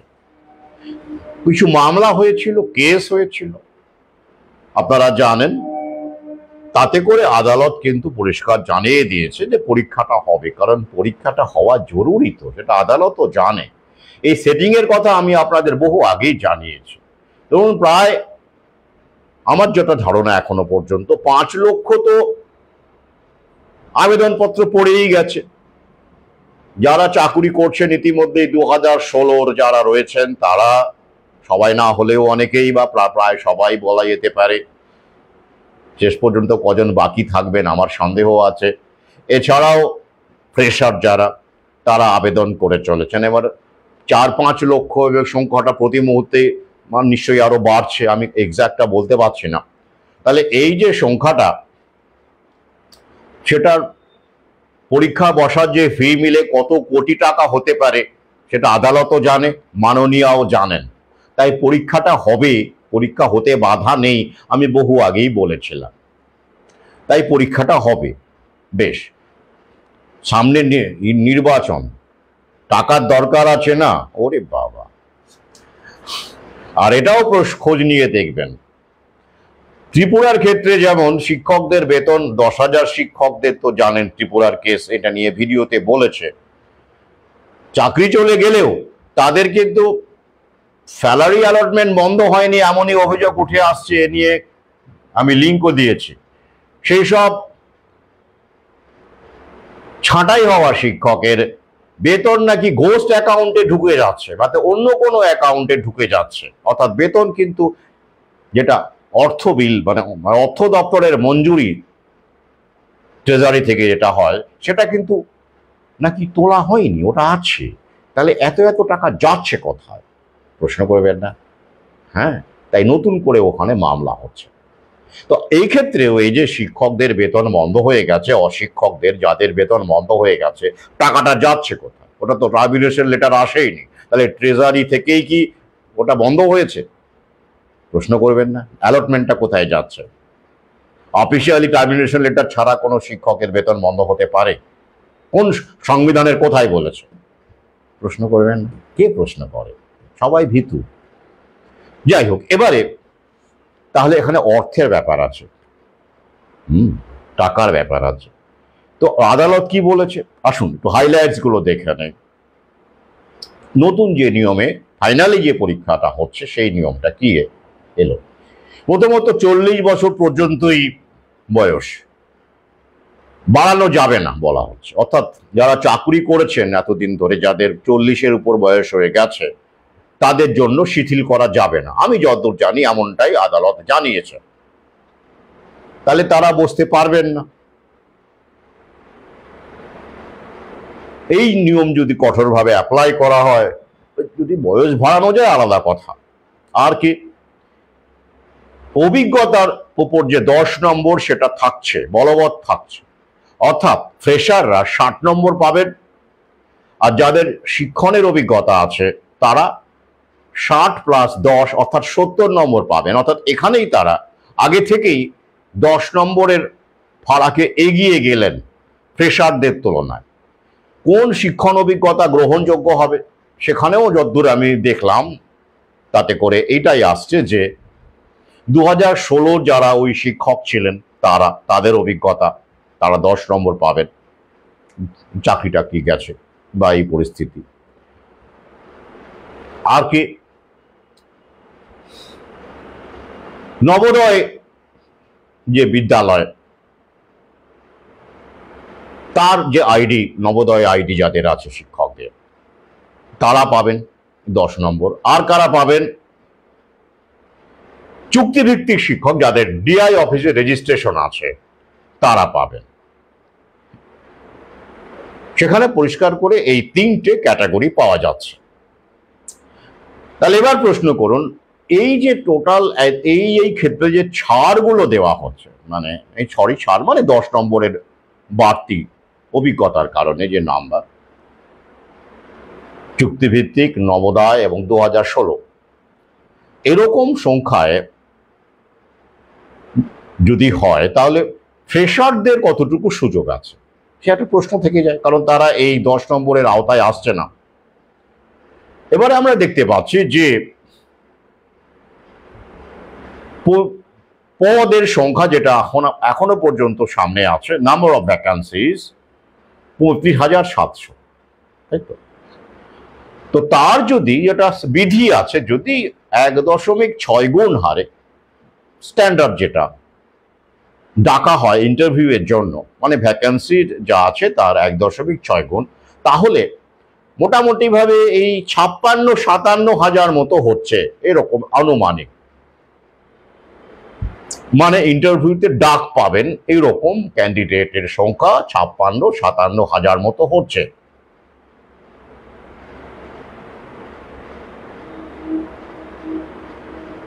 এবার অভিজ্ঞ শিক্ষক যদি আমরা ধরি, মানে যাদের এই 10 নম্বরের পাওয়ার আছে, ব্যাপার আছে যাদের, তাদের সংখ্যা কত হতে পারে? আমি গড়ে যদি 2016 যদি যারা অ্যাপ্লাই করছেন তাদের সংখ্যা ধরি, এবং চুক্তিভিত্তিক শিক্ষক নবোদয় এরকম চুক্তিভিত্তিক শিক্ষক ধরুন প্রতি স্কুলে অন্তত একজন থাকে, কখনো কখনো দুজন থাকে, যাই হোক, তো এরকম একটা হিসেব যদি আমরা করি দেখবেন সেটা কিন্তু 50,000-এর কাছাকাছি পৌঁছে যাবে, কম হবে না। তাহলে 57,000 যদি ডাকে আর সেখানে যদি 45 থেকে 50,000 মতো 10 অভিজ্ঞতার ভিত্তিতে 10 নম্বর পেয়ে এগিয়ে থাকা শিক্ষকই থাকেন, তাহলে ফ্রেশারদের সুযোগ কতটুকু? উত্তরটা আপনাদের কাছে সহজেই পরিষ্কার, পাগলের কাছেও পরিষ্কার। তাহলে এই পরীক্ষাতে ন্যায় বিচার, যেটাকে বলে জাস্টিস হচ্ছে না, ফ্রেশারদের প্রতি জাস্টিস হচ্ছে না, এটা খুব সহজভাবে আমরা বলতে। তার জন্য you don't have to be a rocket scientist to understand this simple matter, হচ্ছে না। তাহলে ফ্রেশাররা কি করে কখন বাড়বেন? ওই 60 নম্বরের মধ্যে তারা যদি 60ও পান, কথায় বলছি, তাও পাচ্ছেন না, তাহলে পরিস্থিতিটা খুব ফ্রেশারদের জন্য খুব একটা ভালো নয়, খুব একটা কেন, একেবারেই ভালো নয়। তো তারা এটা পরবর্তীতে মেনে নেবে ভেবেছেন, তাদের মধ্যে কি বিক্ষোভ থাকবে না? তার জন্য ক্ষেত্র তৈরি করা হলো, আদালত সেটা কন্ডোন করলো। আদালতের ভূমিকা এখন যত কম বলা যায় তত ভালো। আমি বহু আগেই বলেছি, আদালতকে শিখণ্ডী করেই এই নতুন বিশ্ব ব্যবস্থা লাগু হবে, এবং তারাও কিন্তু সরকারি কর্মচারী, তাই না?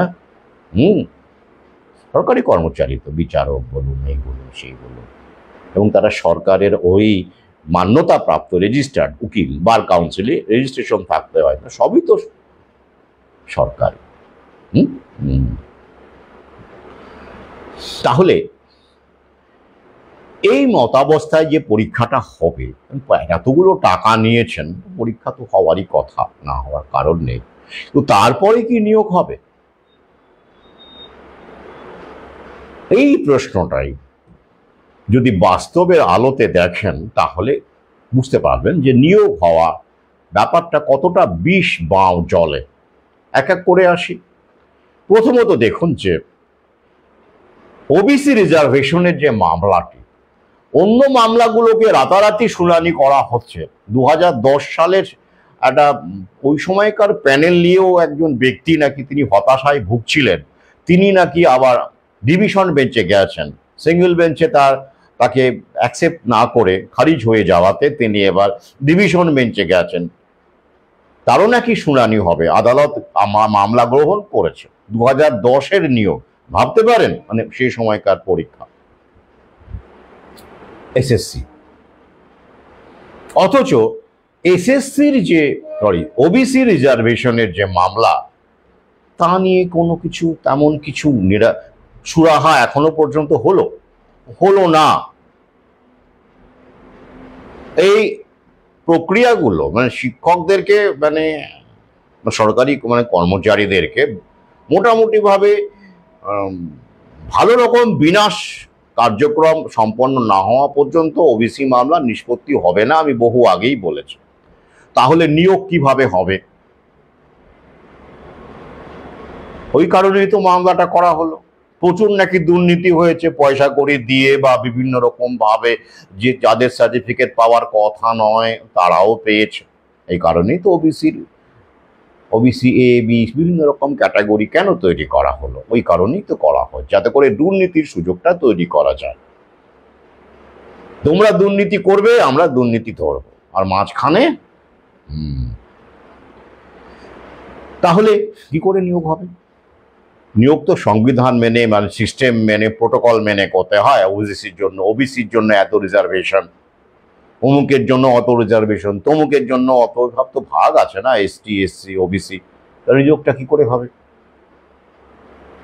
দেখা গেল ওবিসি সার্টিফিকেট অনুসারে যার নিয়োগ হলো, পরবর্তীকালে দেখা গেল মামলার যে রায় বেরোলো সেখানে তার সার্টিফিকেটটা বেআইনি, ভ্যালিড নয়। তাহলে কি করে হবে? অনেক সমস্যা না? তাহলে কি হবে? ওটাকে সেট অ্যাসাইড করে নিয়োগ অবশ্যই হতে পারে। কিভাবে?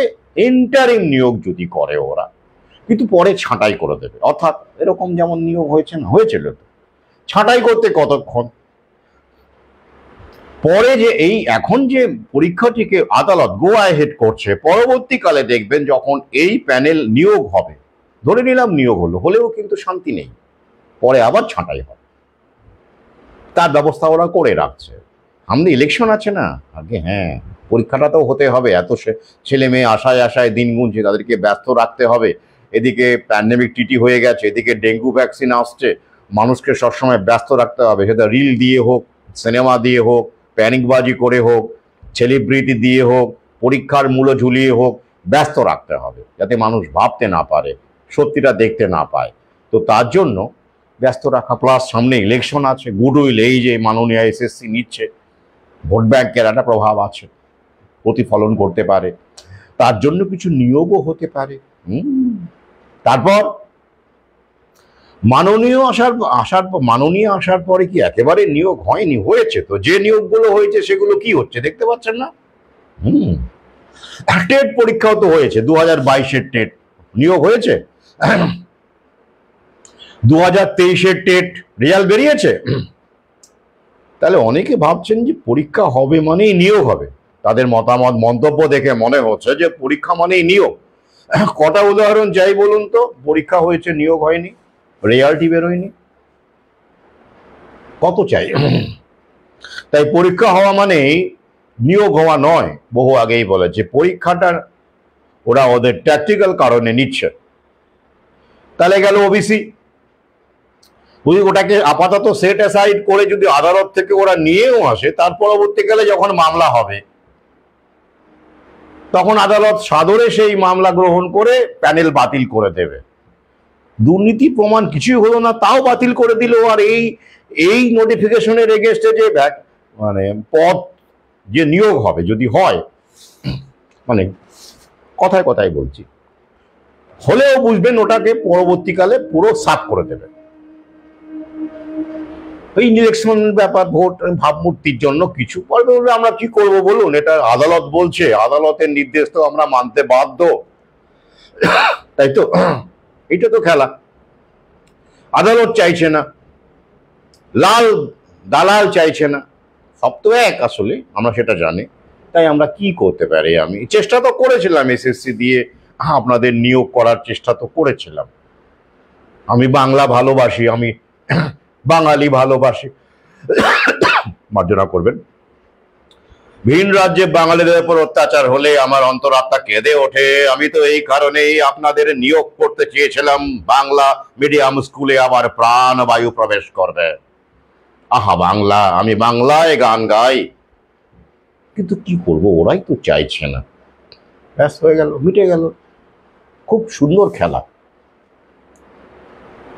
তাহলে উপায়, আমি জানি আমার অনেক পাঠক সহযোদ্ধা যারা এই পরীক্ষায় বসতে চাইছেন বা বসছেন, তাদের সামনে আর কোনো অপশন নেই বলে বসছেন। কিরকম সেটা? সবাই কি আশায় আশায় বসছেন যে খুব ভালো করে পড়ছেন, আশায় আশায় যে হ্যাঁ এবারে হব ঠিক হয়ে যাবে, সব আগের মতো হয়ে যাবে, শিক্ষা ব্যবস্থার হাল হকিকত ফিরবে, মাননীয় আবার নিয়োগ করবে, এইভাবে? হ্যাঁ, একটা অংশ এখনো অন্ধকারে আছেন, তারা আমার পাঠক সহযোদ্ধা নন, তাদের আমি চিনি না। আমার ভিডিও, আমার লেখালেখি, আমার বই কজনের কাছে পৌঁছয়? কোটি কোটি মানুষ আমাদের পশ্চিমবঙ্গে। তারা কিন্তু সত্যি সত্যিই ভাবছেন, একটা উল্লেখযোগ্য অংশ, যে হ্যাঁ আবার আগের মতো নিয়োগ হবে, স্থায়ী পদে নিয়োগ হবে, সব আগের মতো হয়ে যাবে। একটা সংখ্যা আছে, তারা কিন্তু সত্যি সত্যি এখনো বিশ্বাস করছেন হ্যাঁ আগের মতোই সব নিয়োগ হবে, আগের মতোই সব একই স্কেলে, যেমন স্কেল ছিল সেই স্কেলে নিয়োগ হবে। বাহ, খুব ভালো। তারা আবার এটা ভাবছেন না নতুন নিয়মে এসএসসি হলে স্কেলটা নতুন কেন হবে না, এটা ভাবছেন না। নতুন নিয়মে 10 নম্বরের ব্যাপারটা ছিল আগে? ছিল না। ছিল কি, ফ্রেশার এবং ওয়ার্কিং বা চাকরিরত যারা চাকরি গেছে বা প্যানেল বাতিল হয়েছে, এরকম একসাথে এখনো চাকরিরতরাও আছেন 31 ডিসেম্বর পর্যন্ত। এইরকম খিচুড়ি নিয়ে আগে কখনো এসএসসি হয়েছে? শুধু এসএসসি কেন, কোনো সরকারি চাকরির পরীক্ষা এই সিস্টেমে আগে হয়েছে? হয়নি। তাহলে মাইনেটা কিরকম থাকবে? ওটা আর একরকম থাকবে। ওটা ভালো না, সুন্দর না, দুর্দান্ত না? হ্যাঁ, বাড়ি গাড়ি হয়, ইনস্টলমেন্টে বুলেট কেনা যায়, ইনস্টলমেন্টে গাড়ি কেনা যায়, রাজবাড়ি বানানো যায়, কত ভালো না? হ্যাঁ, ওই জন্য ওটা একই রকম থাকবে। বাকিগুলো এক নতুন নিয়মে হোক, মাইনেটা নতুন নিয়মে হবে না। কিন্তু আমি বলছি মাইনেটাও নতুন নিয়মে হবে। চুক্তিভিত্তিক শিক্ষক, বহু আগেই বলেছি, সিভিক টিচার, সেটা এখান থেকেও নিতে পারে, এখান থেকে নাও নিতে পারে, বাইরে থেকে নিতে পারে, কিন্তু মাইনেটাও নতুন নিয়মে হবে আগামীতে। ক্ষেত্র তৈরি হয়ে গেছে। এটা ভাবছেন না তারা, অর্থাৎ যেটা সবসময় আর কি, এটাই স্বাভাবিক প্রবণতা। আরেক শ্রেণী কি আছেন আছে, যারা বুঝতে পারছেন যে নিয়োগ হবে না, সম্ভাবনা নেই, বুঝতে পারছেন, খেলাটা ধরেও ফেলেছেন, কিন্তু ওই যে সময় কাটাচ্ছেন। তারা কি করবেন? কিছু তো করার নেই তাদের, কারণ তাদের স্কিল নেই। তারা অন্য কি করবেন? তারা এটার জন্যই তারা সেইভাবে তৈরি হয়েছেন যে স্কুলে পড়াবো। তারা বিএড করেছেন, এমএড করেছেন, কেউ কেউ ডক্টরেটও করেছিলেন। অর্থাৎ প্রথাগত শিক্ষা ব্যবস্থায় একাডেমিক ডিগ্রি ছাড়া তাদের জীবন বেঁচে থাকার জন্য আর কোনো স্কিল তাদের নেই, ডেভেলপ করার সময়ও তাদের পেরিয়ে গেছে বা ইচ্ছেও নেই। অতএব বাড়ির লোকও বলছে বসো, যদি হয়। ওই যদি হয় এই জায়গার উপর ভিত্তি করে একটা উল্লেখযোগ্য সংখ্যক পরীক্ষায় বসছেন। এটা কিন্তু স্কেপটিক্যাল। প্রথম শ্রেণীর মতো একেবারে অন্ধ নন, তারা বুঝছেন, তবু মন মানছে না। পরিবারের লোকজন বলছে কি করবে, বসো। যদি হয় একটা ওই অল্প করে ধন্য আশা কখনই অলৌকিক যদি কিছু ঘটে, if something miracle happens, miraculous happens, এটা জায়গা থেকে বসছে।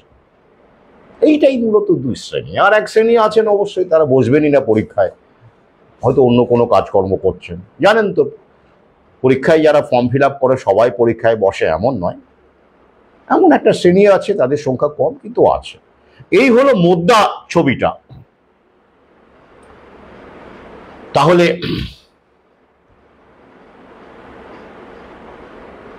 এসএসসির এই নোটিফিকেশন, নিয়োগ ঠিকঠাক হবে এটা আমি কখন বলতে পারতাম, জোর দিয়ে বলতে পারতাম হ্যাঁ নিয়োগ হবে, আগের মতো করেই হবে, আগের স্কেলেই হবে, 35,700 শিক্ষক নেওয়া হবে, আগের মতো করেই নেওয়া। কখন বলতে পারতাম? যদি ওবিসির মামলা নিষ্পত্তি হয়ে যেত, কোনো ঝামেলা থাকতো না, তাহলে বলতে পারতাম। যদি নোটিফিকেশনে এরকম একটা অদ্ভুত খিচুড়ি না করা হতো, 10 নম্বরের এদিক ওদিক বিশাল ফারাক চাকরির ক্ষেত্রে, not a matter of joke, যেটা আগামীতে আবার মামলার সুযোগ, মামলার কথা, তখন এইটা চলে যাবে। তখন আবার নতুন বিচারক আসবেন, বলবে হ্যাঁ ওটা ভুল হয়েছিল, বা ডেভেলপ, যেটা নতুন পরিস্থিতির আলোকে আমরা দেখতে পাচ্ছি, এটা আমাদের দেখা উচিত ছিল, এখন আমরা দেখছি। অসুবিধে কোথায়? আদালতের কম নেই, সিঙ্গেল আছে, ডিভিশন আছে, সুপ্রিম কোর্ট আছে, বিচারকেরও কম নেই, এখন তো ওদের লাগবেই।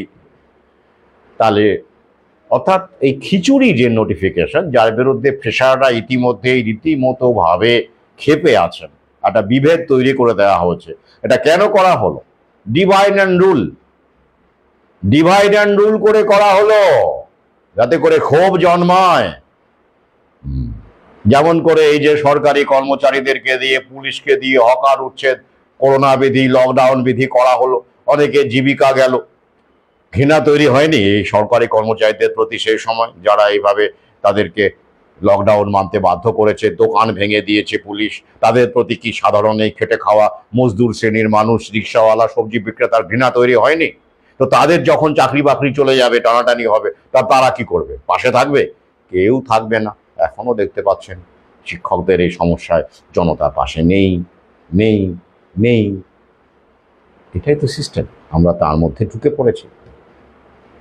আমরাও কারো ওদের পাশে থাকি না, ওরাও আমাদের পাশে থাকে না। পুরোটাই ডিভাইডেড, সেগ্রিগেটেড, এলিয়েনেটেড।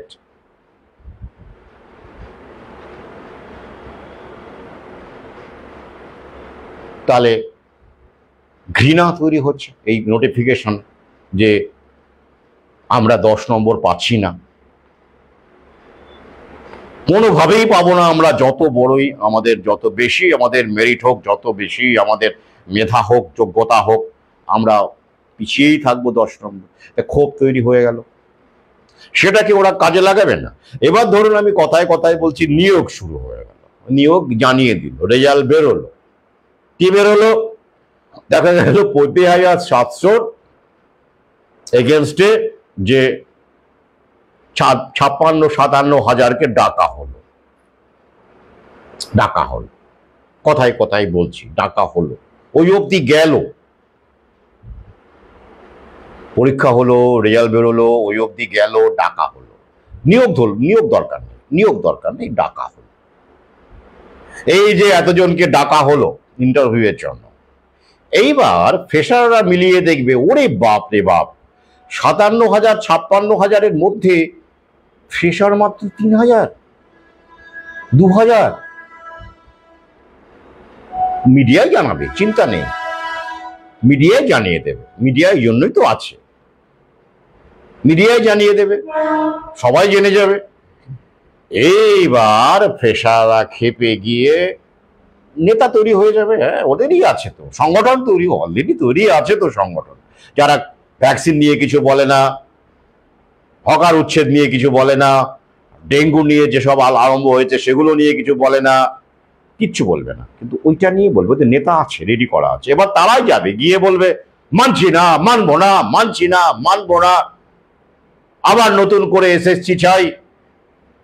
ফ্রেশাররা মাত্র 2000 এখানে ইন্টারভিউয়ে ডাক পেয়েছে, মাত্র 3000 2000 ডাক পেয়েছে, 55,000ই বাকি সবাই যারা দেখা যাচ্ছে সবাই অভিজ্ঞ, 10 নম্বরের জন্য তারা সুযোগ পেয়ে গেল। এটা কোথায় যোগ্যতা হলো, কোথায় মেধা হলো, মানছি না, মানবো না। এবার মিডিয়াও হ্যাঁ ঠিক তো, যুক্তি আছে, অমানবিক,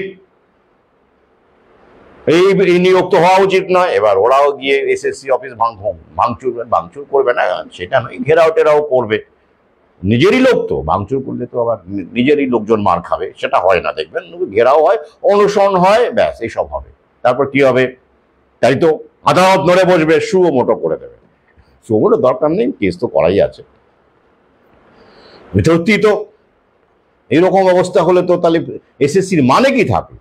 যদি ফ্রেশাররাই সুযোগ না পায়, মাত্র 2000, মাত্র 3000, তাই এসএসসি বিতর্কিত এসএসসি কে বাতিল করা হোক, আবার নতুন করে এসএসসি হোক, ততদিনে ভোটও হয়ে যাবে, ইলেকশনও হয়ে যাবে, প্যান্ডেমিক ট্রিটি লাগুও হয়ে যাবে, খেলা তখন শুরু। আমি একটা হাইপোথেটিক্যাল সিচুয়েশনের কথা বললাম, এই একটা গেল। এবার ধরুন যদি দেখা গেল ওই পর্যন্ত যাওয়ার পরে আরো একটু এগোলো, না বিক্ষোভ হলো না, ওখানে বিক্ষোভ হলো না, সবাই মেনে নিল, মাত্র 2000 ফ্রেশার ইন্টারভিউতে ডাক পেল, মেনে নিল। তারপরে 25,700 নিয়োগ হলো, দেখা গেল তার মধ্যে মাত্র 200 ফ্রেশার, 2000 পেয়েছিল তার মধ্যে 200 গেল, বাকি সবাই ওই 200 বা যাই হোক, ভ্যাকান্সির সংখ্যা তো বেশি আছে, 25,700 তার চেয়ে বেশি ধরলাম, সবাই তো নায়ক ধরলাম, আর একটু বেশি তো দেখা গেল হয়তো 1000 ফ্রেশার, যাই আমি কথায় কথায় বলছি। এবার নিয়োগ হয়ে গেল, জয়েন করলো, প্রথম মাসের মাইনেও পেল, ধরে নিলাম ইলেকশনের আগে। এটা হলে ইলেকশনের আগে হবে, কিন্তু ইলেকশনের পরে হবে না, ইলেকশনের আগে হতে হবে। সেপ্টেম্বরে পরীক্ষা, ইলেকশন ধরে রাখুন সামনের বছরের মে জুন, সেপ্টেম্বরে পরীক্ষা যদি হয়, অক্টোবর নভেম্বর ডিসেম্বরের মধ্যেই হয়ে যাওয়ার কথা ওরা বলেছে। তার মানে ধরুন রাখুন ওই জানুয়ারিতে বা ফেব্রুয়ারিতে বা খুব বেশি হলে মার্চের মধ্যেই নিয়োগ হয়ে যাওয়ার কথা, আর মে জুনে ইলেকশন। তাহলে ওই সময় যদি নিয়োগ হয় তাহলে মানে ওই সময় হবে আর কি, মানে ঠিক ইলেকশন যে দেখবেন প্রোটোকল চালু হয়ে যায় তার আগে হতে হবে, এরকম ব্যাপার ট্যাপার আছে। যাই হোক, সেটা করে ধরে নিলাম ওটা মেনটেন করে নিয়োগ হলো, সেটা হবে। ইলেকশন হলে ইলেকশনের আগে হবে, কিন্তু পরে হবে না। হ্যাঁ, ইলেকশনের পরে অন্য খেলা শুরু হবে। এই কারণেই দেখবেন অনেকে আনন্দে আছেন, এ রাজ্যে স্মার্ট মিটার মাননীয় নিষেধ করে দিয়েছেন, আর স্মার্ট মিটার এই রাজ্যে হবে না, কমার্শিয়াল ক্ষেত্র ছাড়া বা ইত্যাদি, বা সরকারি ক্ষেত্র ছাড়া, ডোমেস্টিক ক্ষেত্রে হবে না। শুধু তাই নয়, ওই যে সিঙ্গারা বড়াপা জিলিপির ওপরে ওই যে সব লাগাতে হবে, লেবেলিং করতে হবে, নোটিশ টাঙাতে হবে, এটাও দেখবেন খবরে এসেছে, মাননীয় বলেছেন এটা করা যাবে না, গরিব মানুষ তাদের জীবিকা বিপন্ন করা যাবে না, এরকম অনেক কথাবার্তা বলেছেন, খবরে এসেছে, আপনারা দেখে নেবেন। এটাও ভোট পর্যন্ত, কারণ এগুলো ভোটে ম্যাটার করে। ভাবুন তো, জিলিপি বিক্রেতা এসব যারা রয়েছে, হ্যাঁ, খেটে খাওয়া মানুষ, সিঙ্গারা, তাদের সংখ্যা তো কম নয়, আর মানুষ এগুলো ঝামেলা এখন করতে চাইবেন না। তো অনেকে ভাবছে বা মাননীয় দারুণ রকম ভাবে গরিব মানুষের পাশে আছেন, তাই উনি এটাকে রুখে দিতে চাইছেন। না না না, ভুল করছেন। এটা ইলেকশনের পরেই দেখবেন আবার অনেক কিছু পাল্টে যাবে, মানে একেবারে ডিগবাজি পর্যন্ত। মাননীয় ডিগবাজি কিন্তু ভালোই খান, তো সবাই ডিগবাজি খায় এই সিস্টেমে, সব দলকেই ডিগবাজি খেতে হয়, লাল দালাল খেতেই হবে, কিছু করার নেই। পুরো সিস্টেমটাই তো প্রভুদের আন্ডারে, তারা তাদের হয়ে তাদের রোল প্লে করছেন মাত্র, সিদ্ধালা নেই অবশ্য। বেশ, তাহলে কখন হবে? যদি দেখা যাচ্ছে না মাননীয় যা বলছেন সেগুলো লাগু হবে, যদি এরকম আপনি স্বপ্ন দেখেন, তাহলে কোন ক্ষেত্রে হবে? যদি পশ্চিমবঙ্গ ভারত থেকে বেরিয়ে গিয়ে একটা ভিন্ন রাষ্ট্র তৈরি করতে পারে এবং সেখানে তানজানিয়ার মাগুফুলির মতো নেতা বা সেই অংশটি পশ্চিমবঙ্গ আমেরিকার মতো দারুণ অর্থনৈতিকভাবে শক্তিশালী হয়ে জায়নিস শক্তিকে কন্ট্রোল, মানে জায়নিস শক্তি যার কথা শুনবে, যেমন ডোনাল্ড ট্রাম্প, সেরকম জায়গায় যেতে পারে। অথবা যদি পশ্চিমবঙ্গের মানুষ প্রথম বিশ্বের মতো আমেরিকা ইউরোপের মতো সংঘবদ্ধ হয়ে চরম তীব্র আন্দোলন গড়ে তুলতে পারে, তীব্র আন্দোলন, তখন এইসব রিভার্স করা হবে, করতে বাধ্য হবে ওরা, কারণ ছাল চামড়া থাকবে না।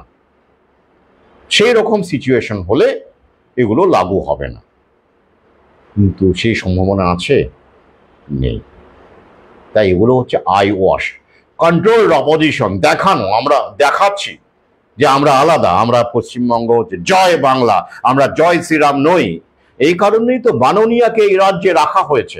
ভাবুন দেখি, এই রাজ্যে যদি মাননীয়ার পরিবর্তে গেরুয়া পার্টি থাকতো, তাহলে এই মাথা মোটা মুসলমান, মার্জনা করবেন, আমি এটা মানে বলতে চেয়েছি, বেশিরভাগই তাই, হিন্দু মুসলমান সবাই সিংহভাগই মাথা মোটা, তারা কি মাননীয়াকে অবতার মনে করতেন?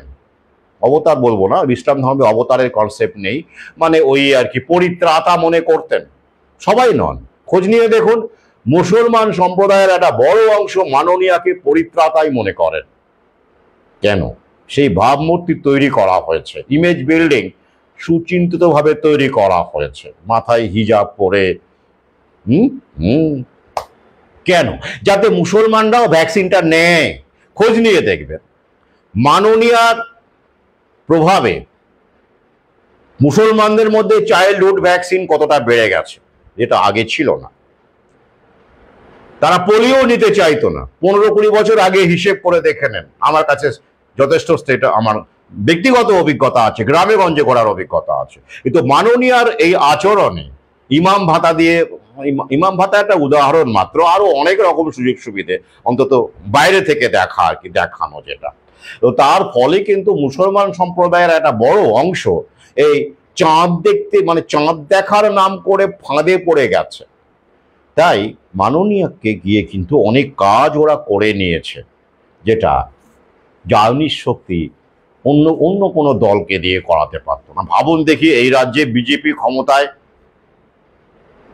ভাবুন এই রাজ্যে যদি বিজেপি ক্ষমতায় থাকতো, যেই মুখ্যমন্ত্রী হন না ক্ষমতায় থাকতো, তাহলে কি মুসলমান সম্প্রদায়ের মধ্যে ভ্যাকসিন বলুন, লকডাউন বলুন, যতটা কার্যকরী করা গেছে ততটা করা যেত না? কনফ্রন্টেশন হতো, সেটা ওরাই তৈরি করে রেখেছে। তা এই পশ্চিমবঙ্গটা আলাদা, এখানে মাননীয়াকে এইভাবে প্রমোট করতে হবে যাতে করে মুসলমান সম্প্রদায়ের বিশ্বাস অর্জন করতে হয়। জানেন তো, কারো সর্বনাশ করতে গেলে প্রথমে ছোটখাটো বিষয় দিয়ে তার বিশ্বাস অর্জন করতে হয়, তারপর তার সর্বনাশ করা হয়। ম্যাকবেথ পড়ুন, যারা লিটারেচারের মানুষ তারা দেখবেন, ম্যাকবেথ চরিত্রটিকে ডাইনিরা দু একটা সত্যি কথা বলেছিল, বলে এমন বিশ্বাস অর্জন করেছিল যে মারাত্মক যেটা ভয়াবহ সেই জায়গাটাকেও ধরে ম্যাকবেথ ভাবতে শুরু করলেন এবং নিজের বিপদ ডেকে আনলেন, যে তিনি নাকি স্কটল্যান্ডের রাজা হবেন। তার জন্য তিনি খুন করলেন ডানকানকে, তার আত্মীয়, তার প্রিয় পাত্রকে। এইভাবে এই ডাইনিরা ম্যাকবেথের পতন ডেকে এনেছিল।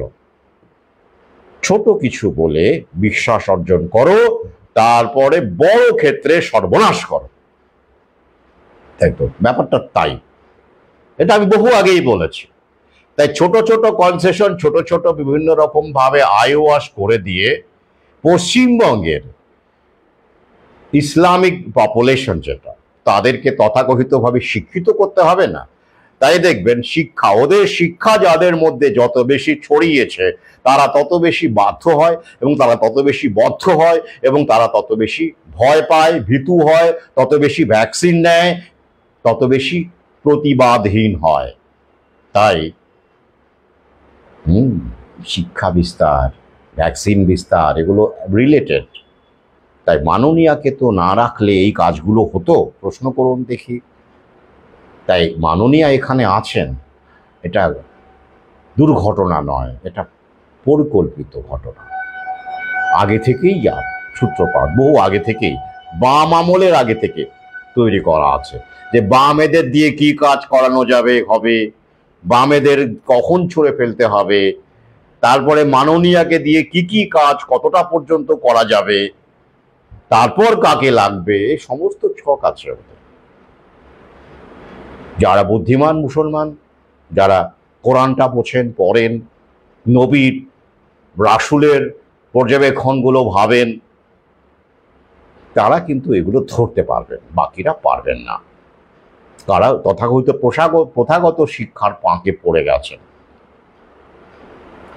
তো যাই হোক, এবারে যে প্রসঙ্গে ছিলাম, ধরুন 2000-এর ডাক এলো, হলো 2000 বা 1000, যাই হোক নিয়োগ হলো।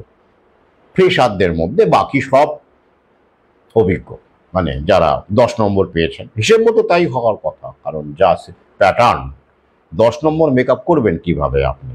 ওটা তো পাচ্ছেই ওরা, শিওর।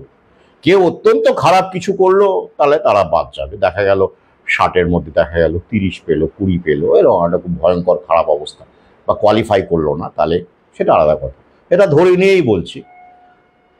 এবার যদি নিয়োগ হয়, ইলেকশনের আগে হবে, এবং 1 মাসের বেতন তো অন্তত দিতেই হবে। তারপর কি হবে?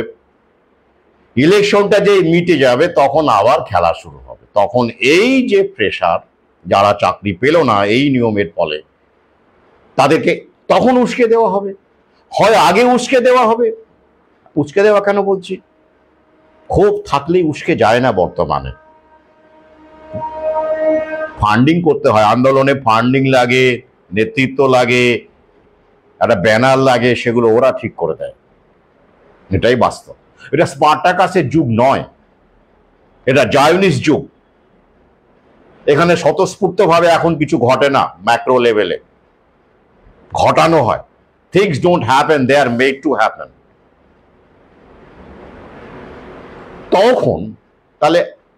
তখন তাদেরকে আন্দোলন করে বলবে, এই যে আমরা কেন নিয়োগ পেলাম না, এটা ইনজাস্টিস, এই নিয়মে, এই নিয়োগ এসএসসি কে 2025-এর এসএসসি বাতিল করা হোক। তখন আদালত আবার খুশি মনে, তখন নতুন বিচারপতি আসবে, বলে হ্যাঁ তাই তো, এটা তো আমরা তখন ভেবে দেখিনি।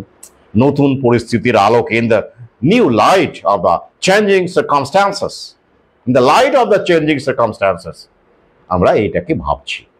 ব্যাস, কি হলো? তারপরে আবার যথারীতি উত্তরে করতে করতে প্যানেল বাতিল। একটা গেল, আর কি হতে পারে?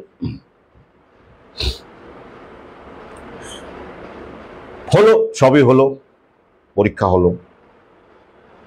এবার বলা হলো যে যেহেতু ওবিসির ব্যাপারটা এখনো হ্যাঙ্গিং, এখনো নিষ্পত্তি হয়নি, তাই আমরা নিয়োগ করতে পারছি না, নিয়োগটা সম্ভব হচ্ছে না, আদালতের বাধা আছে। আমরা দেখছি কি করা যায়, যথাসময়ে আমরা জানাবো। আপাতত আমরা রেজাল্টটা বের করে রাখলাম, এই হয়েছে, ইন্টারভিউ প্রক্রিয়া সম্পন্ন করলাম,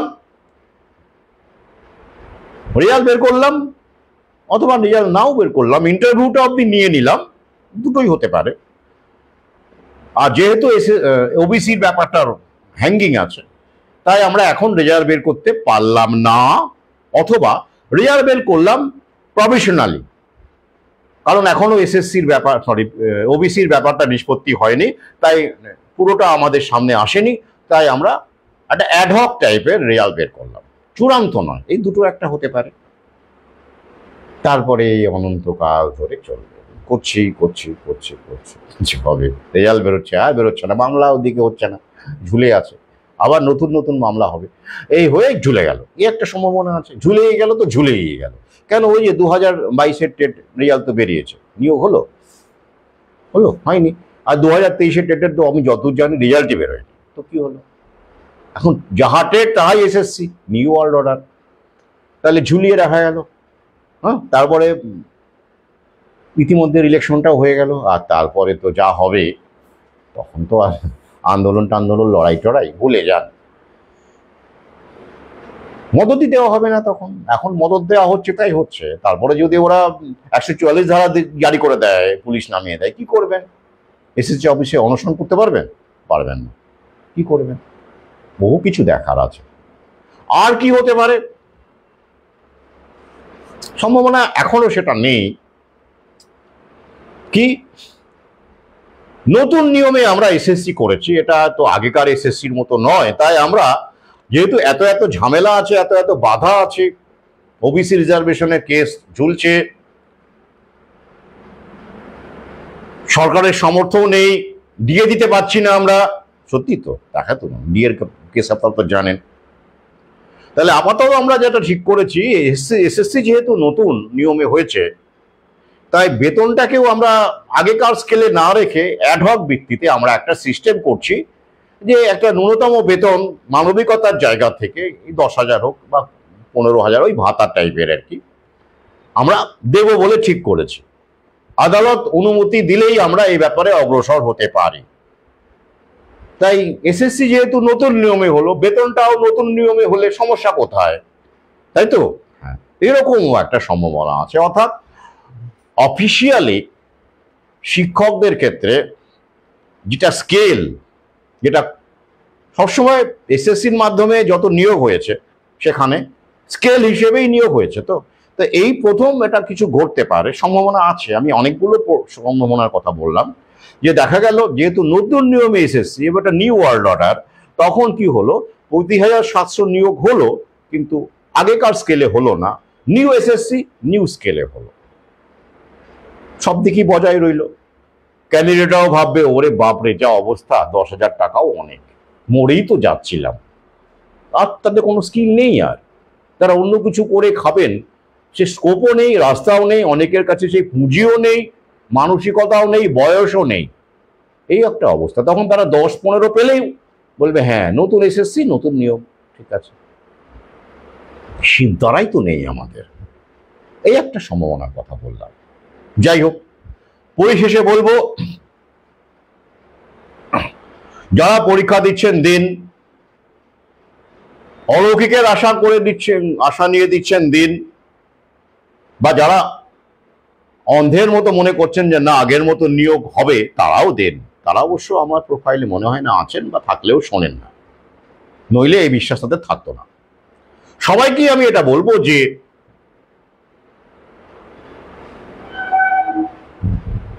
মা ফলেষু কদাচন, এই বিশ্বাস রেখে পরীক্ষাটা দিন। মানে কি, কাজ করুন কিন্তু ফলের আশা করবেন না। এই জায়গা থেকে পড়াশোনা করুন, পরীক্ষা দিন। তাহলে কি হবে, যখন শূন্য প্রসব হবে, যখন অশ্বডিম্ব প্রসব হবে, বা এই যে পর্যবেক্ষণগুলো দিলাম তার মধ্যে কোনোটাই তো খুব একটা ভালো পর্যবেক্ষণ নয়, সেগুলো যখন ঘটবে, যাতে করে আপনি হতাশ না হন, মানসিক প্রস্তুতি থাকে। তাই মা ফলেষু কদাচন, এই ব্যাপারটা মাথায় রেখে ফলের আশা না করে পরীক্ষায় বসুন।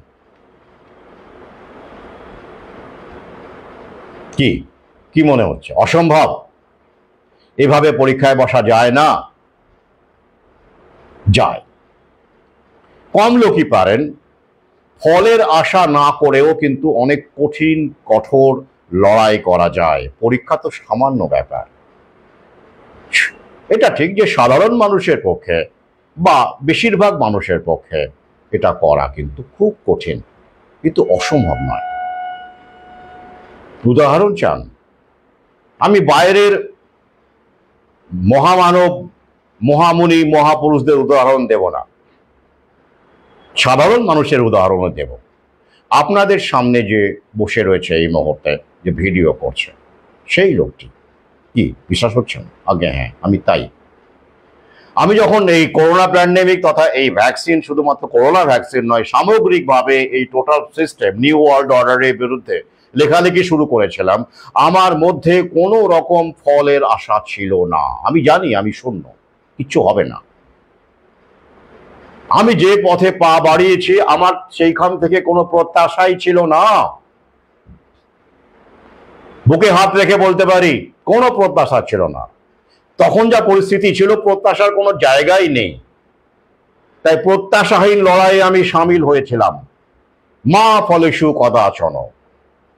পরের দিন আমি ভাবিনি কি হবে, ওই দিন আমার এটা কর্তব্য, আমি তাই করেছি। সেভাবেই একটা একটা করে দিন গেছে, ফল আপনাদের সামনে, আর কিছু বলার নেই। আজ এই পর্যন্তই। প্রশ্ন থাকলে করুন, হোয়াটসঅ্যাপে করুন, মেসেঞ্জারে কিন্তু আমি এখন খুব কম থাকছি। দেখবেন ইউটিউবে এই আমার